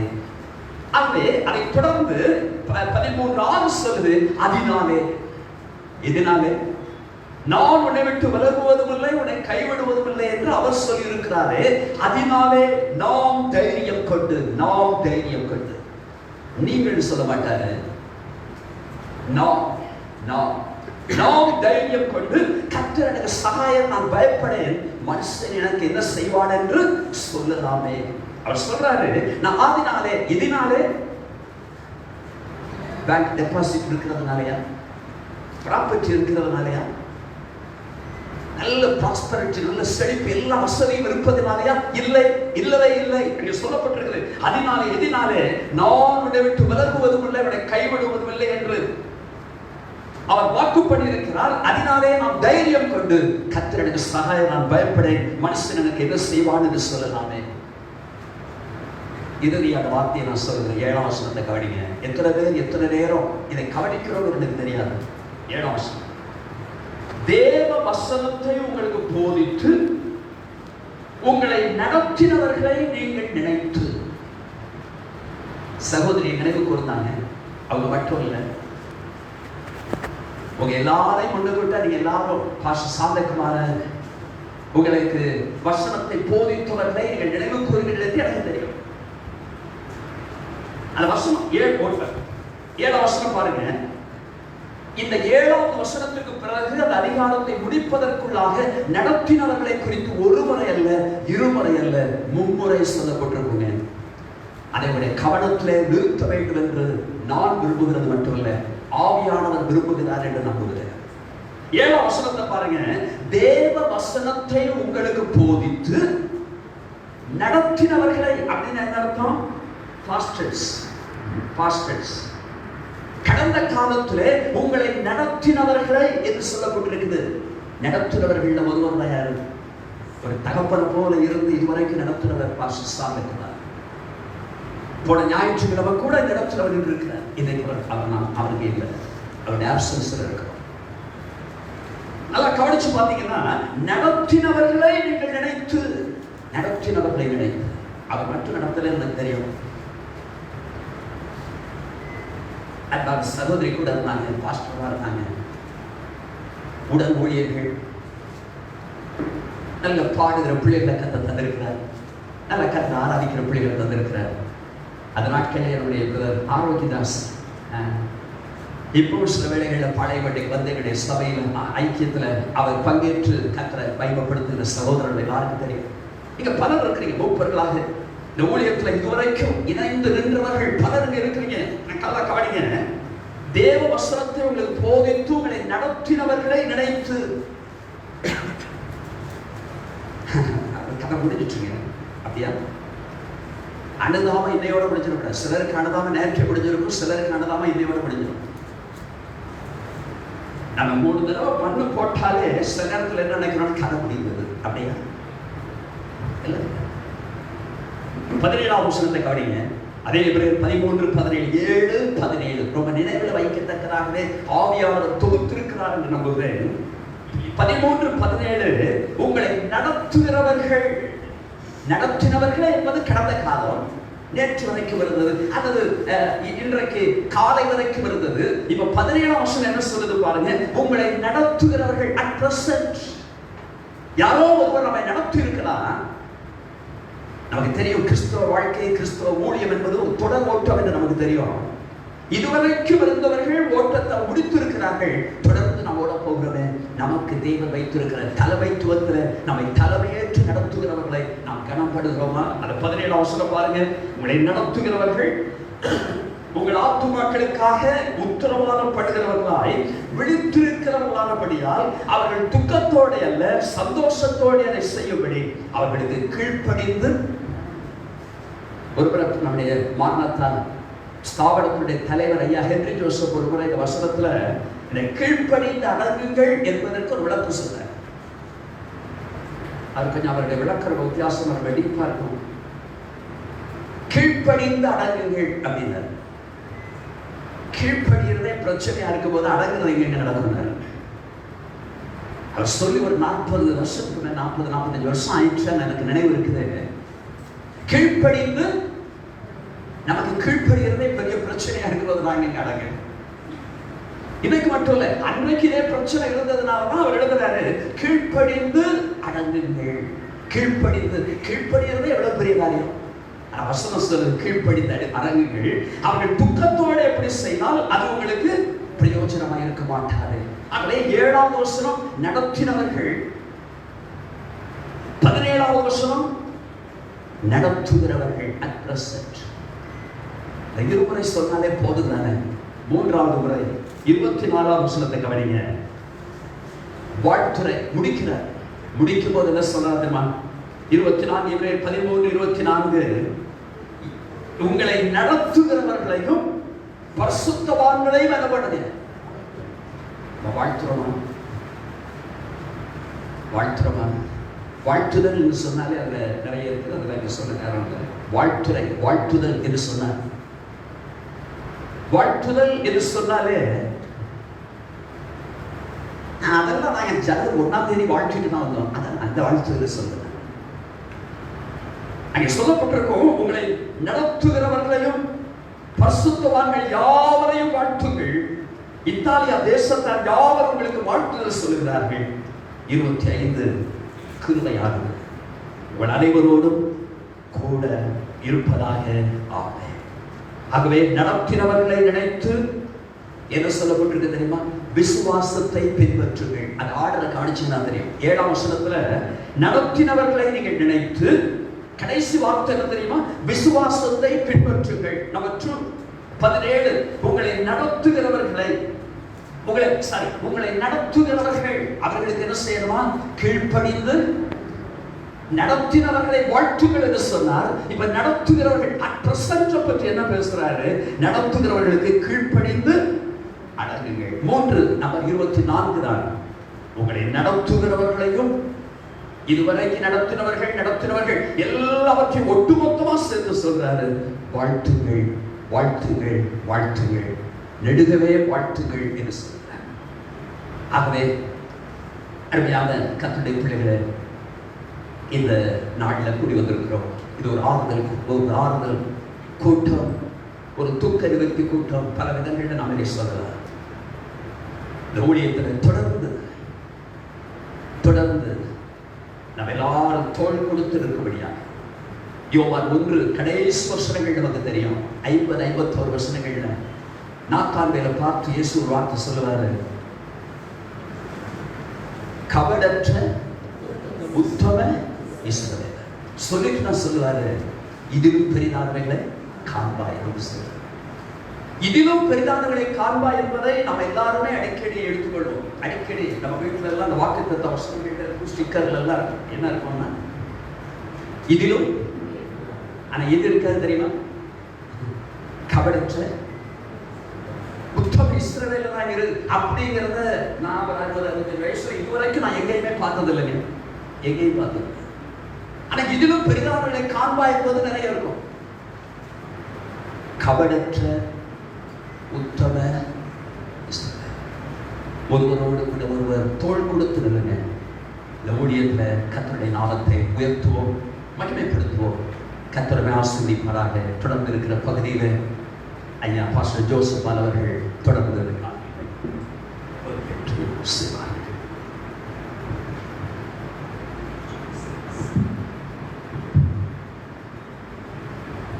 இருந்த இடத்துல எல்லாரும் எழுந்து நின்று ஒரே ஒரு பாடல் பாடப்போம். இந்த பாஸ்டர் பொறுப்பெடுத்துக் கொள்வாங்க. தாய் போல தேற்றி தந்தை போல ஆற்றி தோல் மீது சுமந்திடும் என்னை செய்யா இந்த சன்னங்களை பாடி எங்களை மூடி ஒரு நோக்கி அவரை நினைத்து துதிக்க போகிறோம்.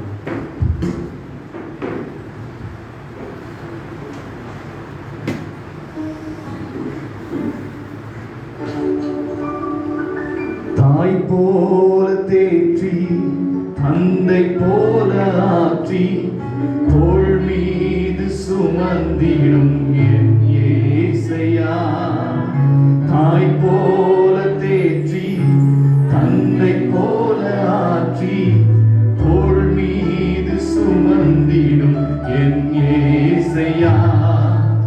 உம்மை போல புரிந்து கொள்ள யாரும் இல்லையே, உம்மை போல அரவணைக்க யாரும் இல்லையே, உம்மை போல புரிந்து கொள்ள யாரும் இல்லையே, உம்மை போல அரவணைக்க யாரும் இல்லையே.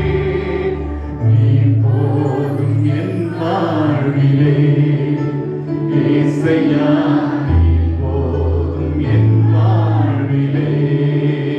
நீ போதும், நீ போதும் என் வாழ்விலே ஏசையா, நீ போதும் என் வாழ்விலே. மலை போல துன்பம் என்னை சூடும் போது அதை பனி போல உருகிட செய்பவரே. மலை போல துன்பம் என்னை சூடும் போது அதை பனி போல உருகிட செய்பவரே. கண்மணி போல என்னை காப்பவரே, உள்ள கையில் பொறிந்தென்னை நினைப்பவரே. கண்மணி போல் எங்களை காப்பவரே, உள்ள கையில் பொறித்தெம்மை நினைப்பவரே. கைப்பீர்த்தி சொல்லுவோம். நீ போதும் என் வாழ்விலே ஏசையா, நீ போதும் என் வாழ்விலே.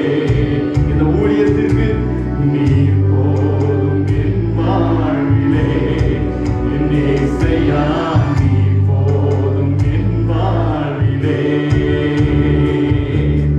தாய் போல தேற்றி தந்தை போல ஆற்றி தோள் மீது சுமந்திடும் என் ஏசையா. தாய் போல தேற்றி தந்தை போல ஆற்றி தோள் மீது சுமந்திடும் என் ஏசையா.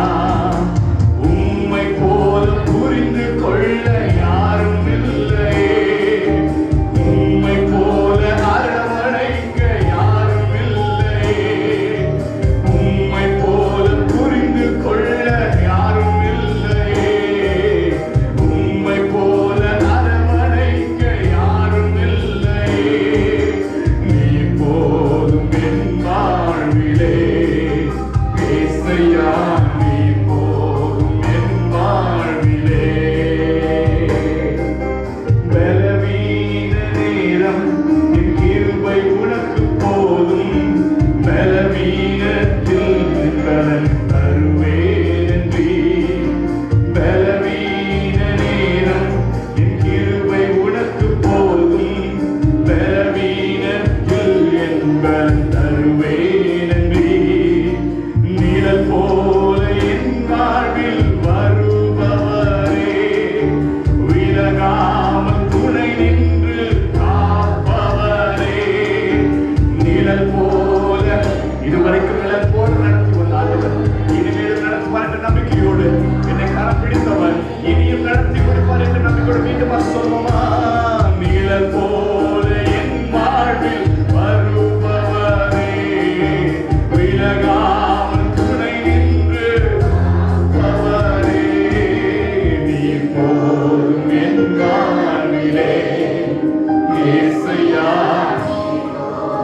என் வாழ்விலே. நீ போதும் என் வாழ்விலே என் ஏசையா, நீ போதும் என் வாழ்விலே. தாய் போல பாசம், தாய் போல பாசம், ஒரு தந்தை போல நேசம், தோழன் போல புரிந்து கொண்ட என் ஏசையா. தாய் போல பாசம், தந்தை போல நேசம், தோழன் போல புரிந்து கொண்ட என் ஏசையா. உம்மை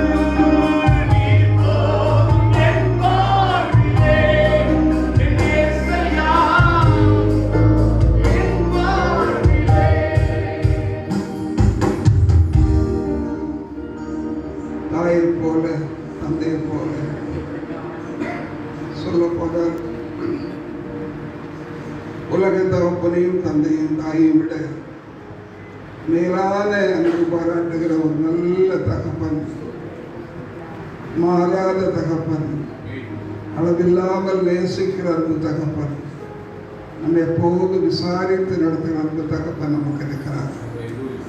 இந்த தகப்பன் நமக்கு சகல விதமான ஆறுதலையும் தந்து நம்மை தேற்றுகிற தகப்பன். அந்த தேவனுடைய பரிசுத்த ஆவியானவர் இதயங்கள் இருக்கிற பாரங்களை மாற்றி, காயங்களை ஆற்றி, தேற்றி தைரியப்படுத்தி நம்ம இந்த வேளையில் ஒரு நம்பிக்கையுடன் கடந்து செல்லும்படிக்கு கர்த்தர் நமக்கு உதவி செய்வதற்காக ஸ்தோத்திரம். ஆசீர்வதிக்கிறார். நம்முடைய பிள்ளைகளை பிள்ளைகளுக்கெல்லாம் கொடுத்துக்கிறார்கள். இயேசு மூலம் ஒரு நிமிஷம் காப்போம்.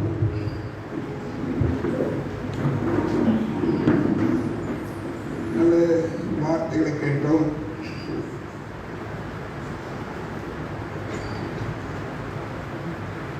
சாந்தகுமார் அவர்கள் நம்மை விட்டு கடந்து போனாலும் அவருடைய நீங்காத நினைவுகள், அவருடைய முன்மாதிரியான வாழ்க்கை, அவருடைய ஊழியத்தின் அனுபவங்கள், அவர் நமக்கு காட்டி சென்ற பல விதமான காரியங்கள் நமக்கு ஒப்பாக இருக்கிறது. அவர்களுடைய அளவில் இந்த கொள்கையை முடிக்கணும். ஒரு சில வார்த்தைகளை சொல்லிவிட்டு நாம் தெரிவிக்க போகிறோம். ஒரு வசனத்தை வாசிங்க. சங்கீதங்களின் புஸ்தகம் 30வது சங்கீதம் 5வது 6வது வசனங்களை வாசிக்கிறார். அவருடைய கோபம் ஒரு நிமிஷம், அவருடைய தயவோ நீடிய வாழ்வு, சாயங்காலத்தில் அழுகை தங்கும், விடியற் காலத்திலே களிப்பு உண்டாகும். நான் ஒரு காலம் அசைக்கப்படுவதில்லை என்று என் வாழ்விலே சொன்னேன். கர்த்தருடைய நாம் மகிமைப்படுவதாக. தாவீதுடைய வாழ்க்கையில் பல விதமான அனுபவங்கள் வந்தது. ஆனால் சொல்றார், தேவனுடைய கோபம் ஒரு நிமிஷம், அப்படி நீடிய தயவு என கொண்டு சாயங்காலத்தில் அழுக, காலையில் கழிப்பு. நேற்றையெல்லாம் அழுதுட்டோம். இந்த காலையிலே கர்த்தர் உங்களுக்கு கழிப்பை தன்படிக்க நமக்கு இறங்கி வந்திருக்கிறார். அவர் நம்முடைய பக்கத்தில் இருக்கிறார், நம்மளோட கூட இருக்கிறார். தேவனுடைய பிள்ளைகளை காரியம் சொன்னாங்க. இந்த பூமியில நமக்கு நிறைய பொறுப்பு இருக்கு. தேவன் உலகத்தை உண்டாக்கிற போது வானத்தையும் பூமியையும் தேவன் உண்டாக்கிற ஒரே நேரத்தில் தான் பரலோகத்தையும் பூலோகத்தையும் உண்டாக்கிறார். நம்முடைய தேவன் பரலோகத்தில் இருக்கிறார், பூமியை மறுபுத்தல் கொடுத்திருக்கிறார். இந்த பூமியையும் அந்த பரலோகத்தில் நிலைப்பொத்ததான ஒரு பூமியாக மாற்றும்படி நம்ம எல்லாம் ரட்சித்து அபிஷேகித்து வழிநடத்தி கொண்டிருக்கிறார். ஆகவே நம்ம ஏதோ ஒரு சில பழத்தோமானோ செத்தோம் போனோங்கிறதுல தேவனுடைய நோக்கத்தின்படி நாம் எல்லாருமே வைக்கப்பட்டிருக்கிறோம். நம்முடைய இந்த பூமியிலே இப்படிப்பட்ட சம்பவங்கள் வரும்போது அங்கே நாம் நின்று விட முடியாது, தொடர்ந்து போகணும். அதுவேளை தேவன் மிகப்பெரிய அற்புதமான ஆறுதலை தருவதற்கு ஆண்டவர் சமாதானத்தின் தேவனாக இருக்கிறார். எல்லாரும் சொன்னாங்க, கிறிஸ்துதாஸ் பிரசன்னத்தை விரும்புகிற சொன்னார். இன்னைக்கு ஜபத்தை பண்ணுறோம், பிரசன்னத்தை விரும்புகிறது. எப்போது சொல்வது ஜபிங்க, அது கிறிஸ்தவனுடைய ஒரு வேலை. ஆனால் 24 மணி நேரமும் தேவ பிரசன்னத்தில் வாழ்கிற ஒரு அனுபவம் இருக்கிறது. அதுதான் உங்களை இந்த பூமியில தைரியத்துடன், விசுவாசத்துடன், ஜெயத்துடன், வெற்றியுடன் நடத்த உடைய பிரசன்னப்பட்டு போதும்.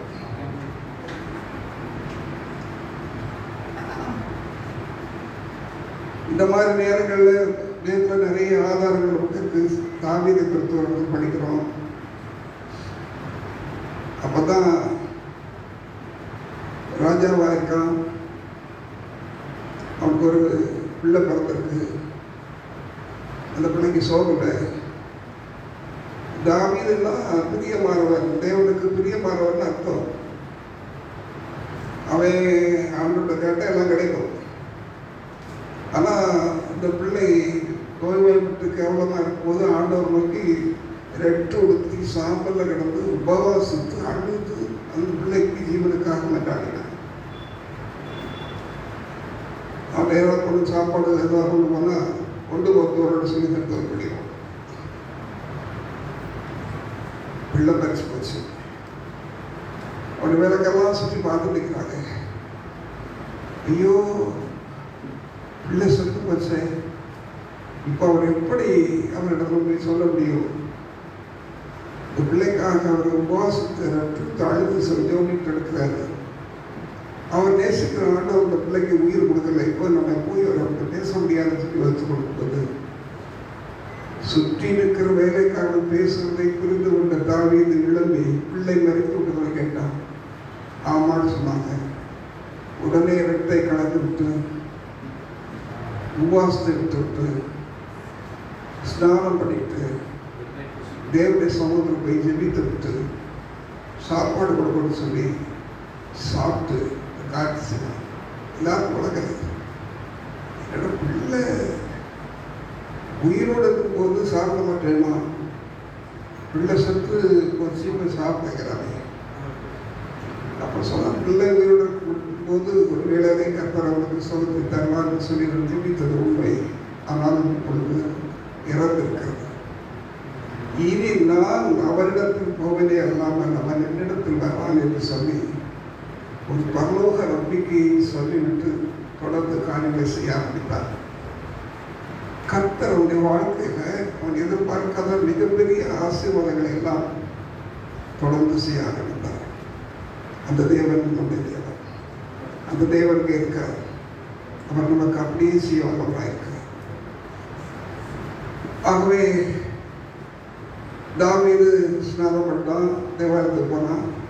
தொடர்ந்து தன்னுடைய படியை செய்தது போல நாம் நமக்கு நியமிக்கப்பட்டிருக்கிற ஓட்டத்தை தொடர்ந்து ஓடலாம். பொதுவாக இயேசு சமாதான கர்த்தர். நம்முடைய வேதனைகளை இமைப்பொழுது மாற்றி விடுவார்.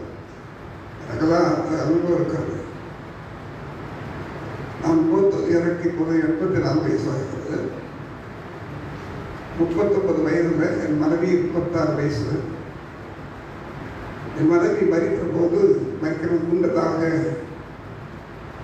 என்னுடைய ஆவியில கலங்கி இருந்தேன். ஏன் என்கிற கேள்வி எனக்கு ஒன்றும் புரியல. திடீர்னு மறித்தா என் ஆவியில சமாதானம். ஆறுதல் சொல்லுகிற தேவன் அல்ல, அவர் ஆறுதல் செய்கிறவர். 1-2 Corinthians 1ஆம் அதிகாரத்தில் அவருக்கு ஒரு பேர் இருக்கு. ஆறுதல் செய்கிற தேவன். காயங்களை ஆற்றி தைரியப்படுத்துகிறவர். சாயங்காலத்தில் அழுக இருக்கலாம், காலையில கழிப்பை உண்டாக்க இருக்கிறார். ஆகவே இன்றைக்கு நம்முடைய அருமையான பாஸ்டர் இழக்க முடியாது என்றெல்லாம் உண்மைதான். ஆனால் இனி தம்பி சொன்னான், பின்னி நாங்கள் எங்கள் அப்பா செய்ய முடியுது, நாங்கள் வல்லமையோடு தொடர்ந்து செய்வோம்னு சொன்னாங்க. அது தேவன் தேவன் அப்படித்தான் நடத்துகிறார். இயேசு கிறிஸ்து வருகிற வரையில இந்த தூத்துக்குடி பட்டணத்தில் தொடர்ந்து இந்த ஊழியர்கள் நடக்க வேண்டும் என்பது தேவ சித்தம், பாஸ்டருடைய விருப்பம். அதற்கு தேவன் எல்லாவற்றையும் ஏற்கனவே ஆயத்தம் பண்ணி வைத்து விட்டார். 2000 ஆண்டுகளுக்கு முன் இந்த பூமியில் இறங்கி வந்த இயேசு கல்வாரி சிலுவையிலே மறுக்கிறதுக்காக எல்லாவற்றையும் ஆயத்தப்படி வைத்திருக்கிறார். இந்த நாட்களில் ஊழியக்காரர்கள்லாம் ஒன்றும் குறைவாக கிடையாது. அது போராட்டம் தான் ஒன்று கிடையாது. அவங்கெல்லாம் போராட்டம் உண்டாக்கிட்டு தான் போராட்டம். தேவாவியானவர் தேசத்திலே மிகப்பெரிய காரியங்களை செய்து கொண்டிருக்கிறார். இந்த தேசிய ஆவியானுடைய ஓட்டத்தில் நாம் இசைந்து ஓடும்போது தேவனை கற்றுப்பெரிய வேலைகளை நிச்சயமாக செய்ய முடியும். இங்கே இருக்கிற சகோதரி ரோசி, பெண்ணி, பிள்ளி எல்லாரையும் கர்த்தர் அறிந்திருக்கிறார். நீங்க அறிந்திருக்கிறதை காட்டிலும் ஒரு நன்றாய் அறிந்திருக்கிறார். எத்தனை நம்புறீங்க? தேவன் நன்றாய் அறிந்திருக்கிறார். உங்களுக்கு இந்த திட்டத்தை பார்க்கும் தேவனுக்கு உங்க மேல ஒரு நல்ல திட்டம் இருந்திருக்கிறார்.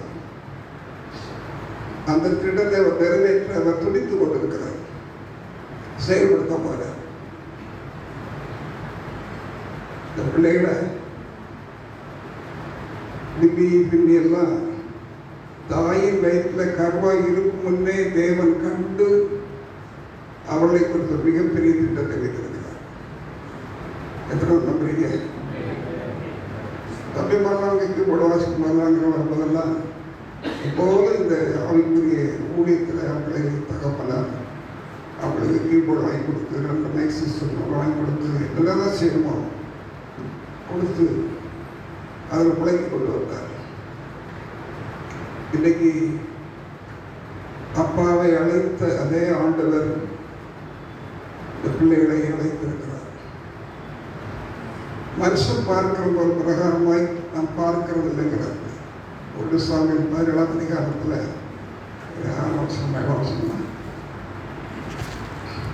மனுஷர் பார்க்கிற விதமாய்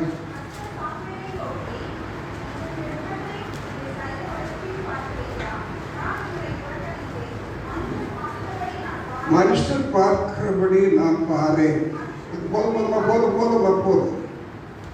மனுஷர் பார்க்கிறபடி நான் பாரேன். மற்றதெல்லாம் மற்ற காரியங்கள் கர்த்தர் சொல்ல விரும்புகிற காரியம் தான்.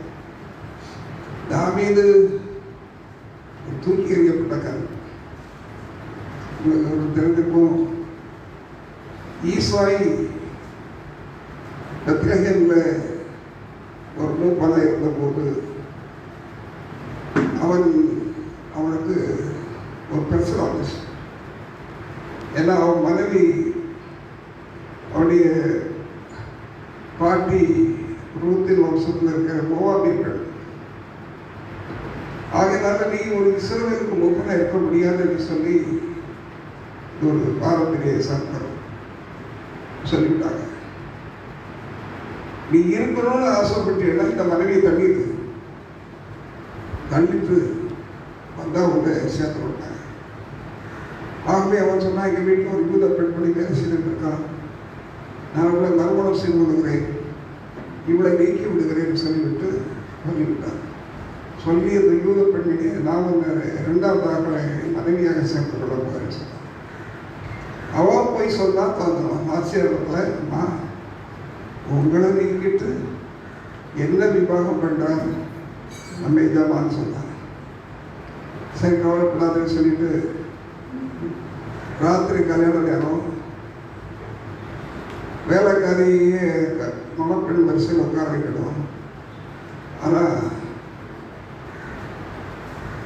ஈசாவுடைய உண்மையான மனைவியே மணக்கோலம் போட்டுட்டு உள்ளது உட்கார்ந்து முகம் மூடி போட்டுட்டு அவன் மறுபடியும் விவாகம் செய்து அவனை சேர்ந்தான்.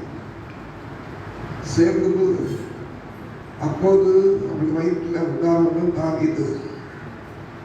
அப்போ மனைவி தாங்க கற்பமாயிருக்காள் கேள்விப்பட்டு என்ன நடந்ததுன்னு சொல்லி அவருக்கு பெரிய குழப்பாயிடுச்சு. நான் தள்ளிட்டேன், வேலைக்காரியில் வச்சுருந்தேன், இப்போ குழந்தை விட்டாங்க அப்படின்னு சொன்னேன். விவரம் அறிந்த போது தான் சொன்னேன், தள்ளப்பட்ட கல்வி என் மகனே இல்லைன்னா தாவீது வாழ்க்கையில் நான் சொல்வேன், தகப்பனை மீது தாயும் இதை கைவிட்டால் கர்த்தரை சேர்த்துக் கொள்வார். இது மாத்திரம் இல்லை, என் தாய் என்னை பாவத்தில் கற்பம் தெரிவித்தாள், நான் துர்க்குணத்தில் ஒருவனேன்னு சொல்லுவான். அப்படிப்பட்ட தாவீதை குறித்து தேவன் சொல்லும்போது, நான் மனுஷர் பார்க்கும்படி பார்க்கல. எப்படி பார்த்தாரு? எல்லாரும் ராஜாங்கத்தை வர மாட்டாங்க, எல்லாரும் விருந்துக்கு இருக்காங்க. தாவீது ஆடு மேய்ச்சிட்டு இருக்காங்க. அவங்க ஒரு ஆடு மேய்க்கிறதை இப்ப பார்த்து கொண்டிருந்தார். குழந்தையில இருந்து வாலிபராகிற வரைக்கும் எல்லாரும் பார்த்த பார்வை வேற. தாவீதை ராஜாவாகவே பார்த்தார். இந்த பிள்ளைகள் இன்னைக்கு இங்கே இருக்கிறாங்க. இன்னைக்கு திடீர்னு சாந்தகுமார் கர்த்தருடைய ராஜ்யத்துக்கு போயிடுவார், உடனே அவங்களாம் அவங்க பிள்ளைகள் ஊழியத்துக்கு வருவாங்கன்னு யாரும் பார்த்துருக்க மாட்டாங்க.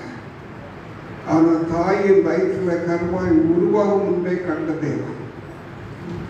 சிறு குழந்தையில இருந்தே நான் சொல்றேன், நான் போகும்போது வரும்போது தூத்துக்குடி இருக்கிற புது கிராமத்துக்கு மாநகர சபையுடைய பாஸ்டர் அப்படி கர்த்தர் பார்த்தது. அதை தான் எனக்கு நிறைவேற்றி கொண்டிருக்கிறார். கர்த்தருடைய கண்கள் மனுஷன் பார்க்கிறபடி அல்ல. இந்த உலகத்துல ஒண்ணுமே தெரியாத பேரை ஞானியாக்குற கர்த்தர், இல்லாதவர்கள் எல்லாம் இருக்கிற போராளிக்கிற கர்த்தர், ஒன்றும் இல்லாமல் இருந்து எல்லாவற்றையும் உண்டாக்குறது, மரித்தோரை உயிர்ப்பிக்கிறவர், வல்லவர்கள கர்த்தர். அவரால் கூடாத காரியம் ஒன்றுமே கிடையாது. இந்த பிள்ளைகளை கர்த்தர் இந்த ஊழியத்திற்கென்று உலகத்தோருக்கு முன்பே கண்டிருக்கிறார். பைபிளில் பல கண்ணோட்டத்தோடு நம்ம படிப்போம். பொதுவாக ஆதாமில் இருந்து இந்த உலகம் உண்டாச்சு. அதுக்கு பிறகு சரித்திரங்களாக இருக்கு, பாட்டுத்தங்களாக இருக்கு. ஆனால் புதிய பாட்டில் நம்ம படிக்கும்போது ஆதாமுக்கு முன்னாலேயே கர்த்தர் நம்மை கண்டு தெரிந்து கொண்டார் என்று சொன்னார். ஆதாமுடைய சரித்திரம் ஒரு பக்கம் போயிருக்கு. அவன் விழுந்து போனே ஆதாமுடைய வம்சத்தில் இருந்து கிறிஸ்துவுக்குள்ள நம்மை தெரிந்து கொண்டிருக்கிறார். 2ஆம் மாதமாகிய இயேசுவை தேவன் உலகத்தில் அனுப்பும்போது ஒரு பெரும் கூட்டம் தேவ ஜனங்களை இந்த உலகத்தில் எழுப்புவதற்காக கிறிஸ்துவை 2ஆம் மாதமாக அனுப்பினார். எபேசியர் அப்படிங்கிறோம். உலக தோற்றத்திலிருந்தே கிறிஸ்து இயேசுக்குள் நம்மை தேர்ந்தெடுத்தார். ஆகவே இன்று நேற்று அல்ல, சாந்தகுமாருக்கு ரோசிக்கு பிள்ளைகளாய் பிறந்த பிறகு அல்ல, உலக தோற்றத்திலே தேவன் இவர்களை கண்டார். நான் சொன்னேன், மனுஷர் பார்க்கிற பிரகாரமாக குடும்பத்தை கர்த்தர் தெரிந்து கொண்டு அவர் பார்க்கிற பார்வை தேவ மனுஷனாய் பார்க்கிறார். இவர்களை கொண்டு கர்த்தர் பெரிய காரியங்களை செய்ய முடியும். ஒரு ஆரம்ப வேலையை தகப்பனர் செய்தார்னா அதுக்கு மேலே கட்டட வேலையை இவங்க செய்ய முடியும். ஆயிரமான ஆத்துமாக்களை ஆண்டவர் பக்கம் கொண்டு வர முடியும்.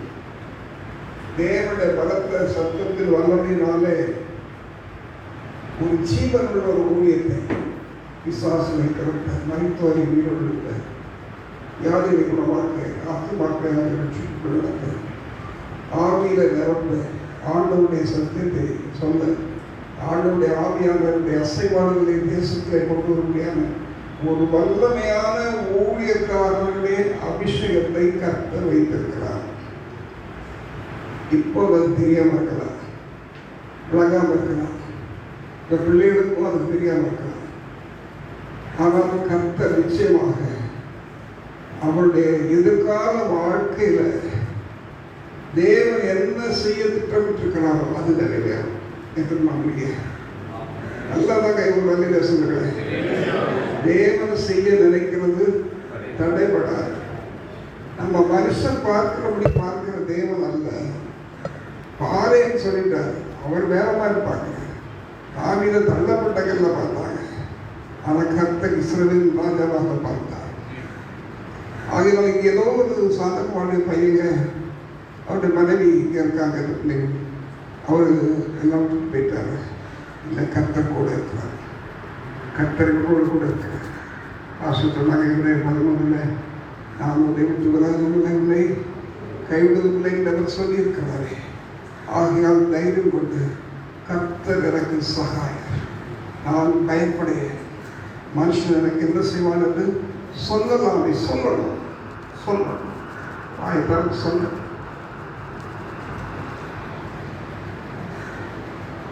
ஆகவே எனக்கு பிரியமான கர்த்தருடைய பிள்ளைகளே, இந்த வேளையில் தேவ கிருபையை முன்னிட்டு தேவன் நிழல்ல நின்று இந்த சபைக்கு தேவன் செய்கிற மிகப்பெரிய தொடர் ஊழியத்தில் ஆசீர்வாதமான ஒரு அனுபவத்தை கர்த்தர் செய்ய போகிறார். எப்போதும் நம்ம பார்க்க முடியாத கர்த்தர் வேறு மாதிரி பார்ப்பார். ஏஞ்சலோடு ஒரு விஞ்ஞானி ஒருவர் இருந்தார், சாரி ஒரு சிற்பி இருந்தார். அவர்கள் இந்த ஏரன்ஸில் ரோட்டோரத்தில் இருந்தார். ஒரு பெரிய பாராங்கல் செய்யும் ஆட்களாக அங்கிட்டு போயிட்டு இருந்தாங்க. இருக்கிறோம் குதிரை பாய்கிறது சொந்தப்பட்டது இல்லை, குதிரை பாய்கிறது அங்கே கைகிட்டு இருக்கிறான். பாராங்கல் கிடக்கு. எல்லாரும் பார்த்துட்டு பைத்தியக்காரன் என்னமோ சொல்லிட்டு குதிரை பாய்ந்தார், பாராங்கல் கிடக்குது, குதிரை பாய்ந்து சொல்றாருன்னு சொல்லி சில மாதங்களுக்கு பிறகு அந்த சிற்பி அங்கே இருக்கிறான். அந்த கல்லில் பாய்ந்து செல்லுகிற ஒரு குதிரை அவை சிற்பம் அடித்திருந்தான். இப்பவும் சொல்லலாம் குதிரை பாய்கிறதுன்னு சொல்லி. அப்பதான் எல்லாரும் சொன்னாங்க, நாங்கள் இப்போது பார்க்கிறோம் குதிரை பாய்கிறதுன்னு சொல்லி. கர்த்தருடைய ஊழியக்காரராக தேவன் பார்க்கிற இந்த பிள்ளைகளுக்காக நான் சொல்லியிருக்கிறேன். ஒருவேளை சாதாரண ஒரு பிள்ளைகளாக நீங்கள் பார்க்கலாம். சில காலங்களிலே தேவன் எடுத்து பயன்படுத்துகிற நல்லமையான ஊழியக்காரர்களாக கர்த்தரை மாற்றப் போகிறார். கர்த்தர் உருவாக்க போகிறார். அவர் பாதத்தில் அமர்ந்திருந்து அவருடைய பிரசன்னத்தை உணர்ந்து அவரை துதிக்க ஆரம்பிக்கும் போது தேவன் உங்களோடு கூட வசனத்தை அறிவு தரப்பட்டாரு, வெளிப்படுத்துகிறது. சத்தியத்தை குறித்த வெளிப்படுத்தலை தேவை. சிலுவை குறித்து, இயேசு நிறுத்தத்தை குறித்து, இயேசு உயிர்த்தலை குறித்து, தேவனுடைய வார்த்தையை குறித்து, அவருடைய கிருபை குறித்து அந்த வெளிப்படுத்தல் நமக்குள்ள வரும்போது அநேகம் ஆயிரங்கள் கோடிகளுக்கு நீங்கள் ஆசீர்வாதம் தேவ நிச்சயமாய் ஆசீர்வதிப்பார். இப்போ இந்த குடும்பத்துக்காக ஜெபிக்க போகிறோம்.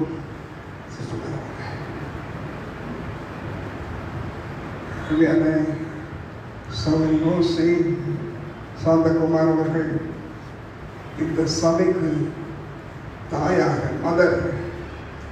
தாய் இந்த ஸ்தானத்திலே நம்ம எல்லாரும் தேவ சமூகத்தினுடைய இந்த சாதத்தில் பார்க்க போகிறோம், ஏற்படுத்த போகிறோம். தேவ அபிஷேகம் அவருக்காக இருக்கணும். அதே போல் தில்லி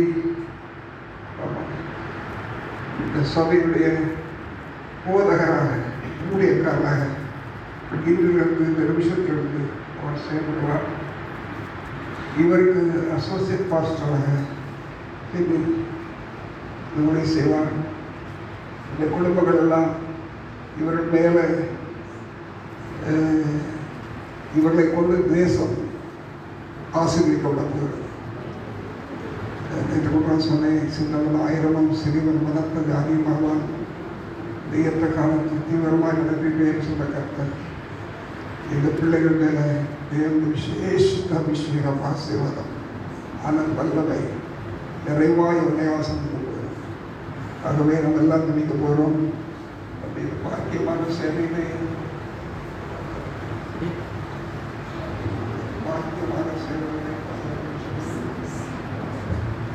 தயவுசெய்து எடுப்போம்.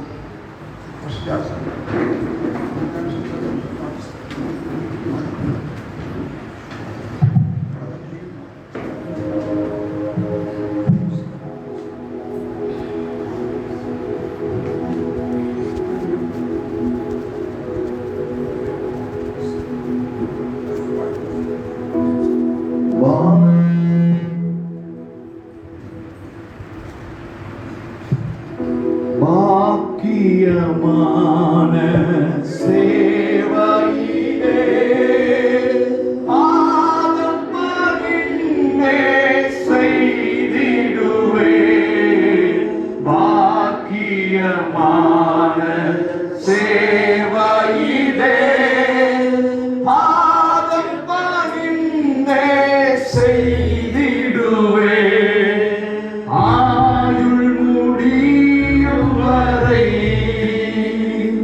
கிறிஸ்தேசு வருகை வரை அன்பின் மனத்தாழ்மை உண்மையும் காத்து ஆண்டவரை அடைவே மனத்தாழ்மை உண்மையும் காத்து ஆண்டவரை அடைவே பாக்கியமான சேவை பாக்கியமான சேவையிலே வாதம் பணிந்தே செய்திடுவே பாக்கியமான சேவையிலே வாதம் பணிந்தே செய்திடுவே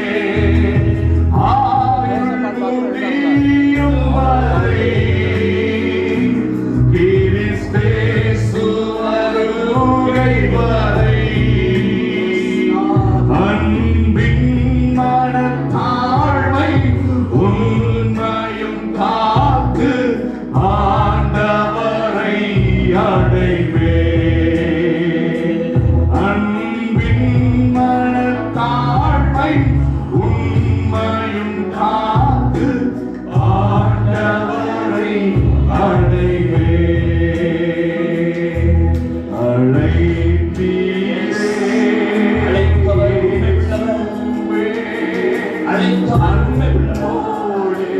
அவர் அப்படியே செய்கிற தேவன். அழைத்தவர் தாயின் கருவினை உருவாக்குவதற்கு முன்பதாக உலக தோற்றத்திற்கு முன்பதாக அழைத்தவர் முன்குறித்த தேவன். நம்முடைய நோக்கத்தை நிறைவேற்றி முடிக்கிறவர், துவங்கிறவர், உங்களின் நற்கிரியை துவங்கிறவர்.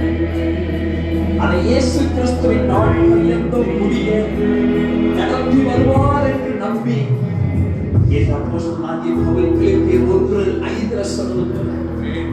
உங்களின் நற்கிரியை துவங்கினவர் அதை இயேசு கிறிஸ்துவின் நாள் பரியந்தம் முடிய துவக்கிறவர் முடிக்கிறவர். விசுவாசத்தை துவக்குகிறவரும் முடிக்கிறவருமா இருக்கிறவருடைய இந்த முழு குடும்பத்தை நாங்கள் அர்ப்பணிக்கிறோம். தெபோராளாகிய நான் தாயாக எழும்புவளவும் அன்பு சகோதரியே, ஒரு தாயாக ஒரு தாய் உள்ளத்தை கொடுத்து அண்டவரே இந்த தேசத்துல இந்த தூத்துக்குடி பட்டணத்திலும் அண்டவரே இந்த தமிழகத்திலும் தேசத்திலும் அப்படிப்பட்ட ஒரு தாயாக நீ வைத்திருந்தே வைத்திருக்கிறோம். தேவ மனிதர்கள் சொன்னது போல ஒவ்வொரு வெற்றி உள்ள தலைவனுக்கும் பக்கத்துல ஒரு வெற்றி உள்ள ஒரு துணைவி இருக்கிறார்கள் என்று சொல்லி பல தேவ மனிதர்கள் வெற்றி விளக்கம் விட்டது போல அருமையான பாஸ்டர் சாந்தகுமார் அவர்களோடு கூட அவர்களுடைய இந்த வெற்றியான ஊழியத்தில் ஆண்டவரே இந்த 40 ஆண்டு காலங்கள் துணை நின்ற அன்பு சகோதரிக்காக துடிக்கிறோம். தொடர்ந்து அந்த அபிஷேகம் இன்னும் உடைய மகளுக்குள்ள பெருகுவதாக வாழ்த்தி ஆசீர்வதித்து ஜெபிக்கிறோம். வாழ்த்துகிறோம், ஆசீர்வதிக்கிறோம். நாம் மோசையோடு இருந்தது போல உன்னோடு கூட இருக்கிறேன். நீ பலம் கொண்டு திடமனதாய் நியாயப்பிரமாண புத்தகம் வாயை விட்டு பிரியாதிருப்பதாக சொல்லியிருக்கிறார்.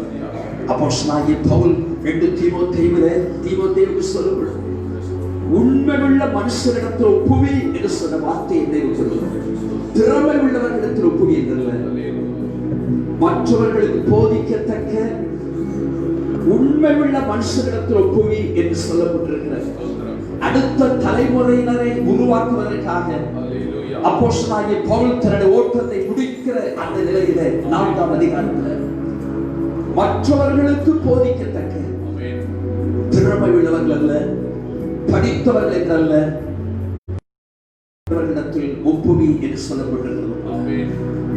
அருமையான நம்மை பிரிக்காத கூட வச்சிருக்கிறோம். அபிஷேகம் வல்லமை பெருகுவதாக உன்னத அபிஷேகம் உன்னத பலன் நிரப்புவதாக. மனுஷன் பார்க்கிறது போது நீ பார்க்கிறவன் அல்ல. நான் கேட்ட வார்த்தை நாங்கள் துதிக்கிறோம். மனுஷன் முகத்தை பார்க்கிறான், ஆனால் கர்த்தரோ இருதயத்தை பார்க்கிறார். இவர்களோடு கூட திருச்சபை விசுவாசிகள், உடன் ஊழியர்கள், மூப்பர்கள் அத்தனை பேரும் இணைந்து நின்று தோள் கொடுத்து உடைய நாமத்தை உயர்த்த மகிமைப்படுத்த தேவனை தொடர்ந்து இரக்கம் பாராட்ட வேண்டும். அதுவே தாழ்த்தி உடைய கரங்களுக்கு கொடுக்கிறோம். ஊழியத்தை நன்றாய் செய்கிறவர்கள் என்று பவுல் சொல்லுகிறார். ஊழியத்தை நன்றாய் செய்கிறவர்கள் கிறிஸ்து இயேசுவை பற்றிய விசுவாசத்தில் தைரியத்தையும் நல்ல நிலையும் அடைவார்கள் என்று தீமோத்தேயுவில் சொல்லியிருக்கிறது போல ஊழியத்தை நன்றாய், மிகவும் நன்றாய், சிறப்பாய் உடைய மாதிரியை பின்பற்றி நிறைவேற்றுவதற்கு கர்த்தர் தொடர்ந்து கிருபை தருவீராக. தாழ்த்தி உடைய கரங்களை ஒப்புக் கொடுக்கிறோம். தொடர்ந்து உடைய கிருபையும் சமாதானமும் பெறுவதாக மீட்பர் இயேசுவின் மூல வேண்டுகிறோம் ஜீவனுள்ள பிதாவே. ஆமென், ஆமென். ஆண்டவரே, ஆடி வாய்ந்த வல்லமையுள்ள கரம் இந்த பிள்ளைகள் மேல் அமர்ந்தபடினால் எல்லாரும் கரங்களை தட்டிக்கிறார்கள்.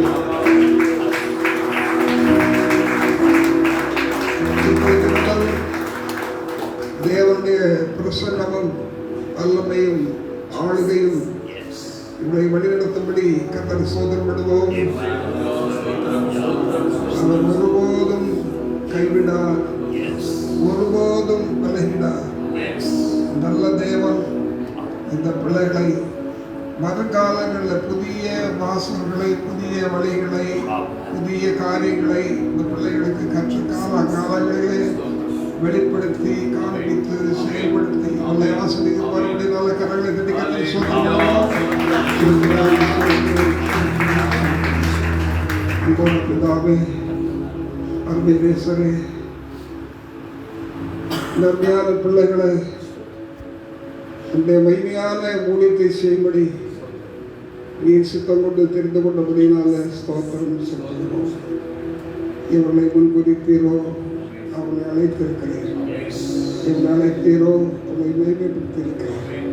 இப்போதும் இவனுடைய அழைப்பை கர்த்தர் மகிமைப்படுத்தும்படி நாங்கள் வேண்டிக்கொள்கிறோம். நல்ல சரீர சுகம், நலன், ஆரோக்கியம், தீர்க்க ஆயுசு, தேவ கிருபை, ஆவிக்குரிய வரங்கள், கனிகள், தேவ நடத்தல் யாவற்றின் சம்பூர்ணமாய் இருக்கட்டும். இவர்களுக்கு உள்ளே நீர் வைத்திருக்கிற அதில் அநேக நல்ல மேன்மையான காரியங்களை வருங்காலங்களில் வெளியில கொண்டு வந்து பிரகாசிக்கிறதுக்கு கர்த்தர்களை பயன்படுத்தும் ஆசை. இந்த நாளில் நம்மை கூடி வந்தல்லா சபையின் பிள்ளைகள் உறவினர்களுக்காக நாங்கள் நன்றி சொல்லுகிறோம். இந்த ஆறுதல் கொண்டதில்லை ஆண்டவரே, எங்களை ஆறுதல் படுத்தி தைரியப்படுத்தியிருக்கிறேன். இனிவரும் நாட்களில் அழுது கொண்டிருக்கிறாய் என்று சொல்லப்பட்டிருக்கிறது போல அழுது கொண்டிராதபடிக்கு ஆண்டவருடைய சேவையை திட்டத்தை அறிந்து செயல்பட மேற்பட்ட கருவிகளை ஏற்படுத்தி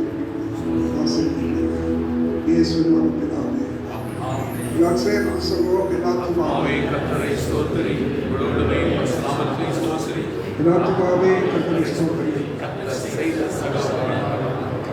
நம்முடைய கர்த்தராகிய இயேசு கிறிஸ்துவின் கிருபையும் பிதாவாகிய தேவனுடைய அன்பும் பரிசுத்த தேவனுடைய மாறான சந்தோஷம் நம்மளோடும் விசேஷமாக அருமையான பாசஸ்வார்த்தங்களுடைய மனைவி, பிள்ளைகள், குடும்பம், பேர பிள்ளைகள், சபை மக்கள், விசுவாசிகள் அவரோடு கூட இன்றும் என்றும் ஆண்டவராகிய இயேசு கிறிஸ்து வருகிறவர்கள் சதா காலம் தங்கியிருப்பதாக.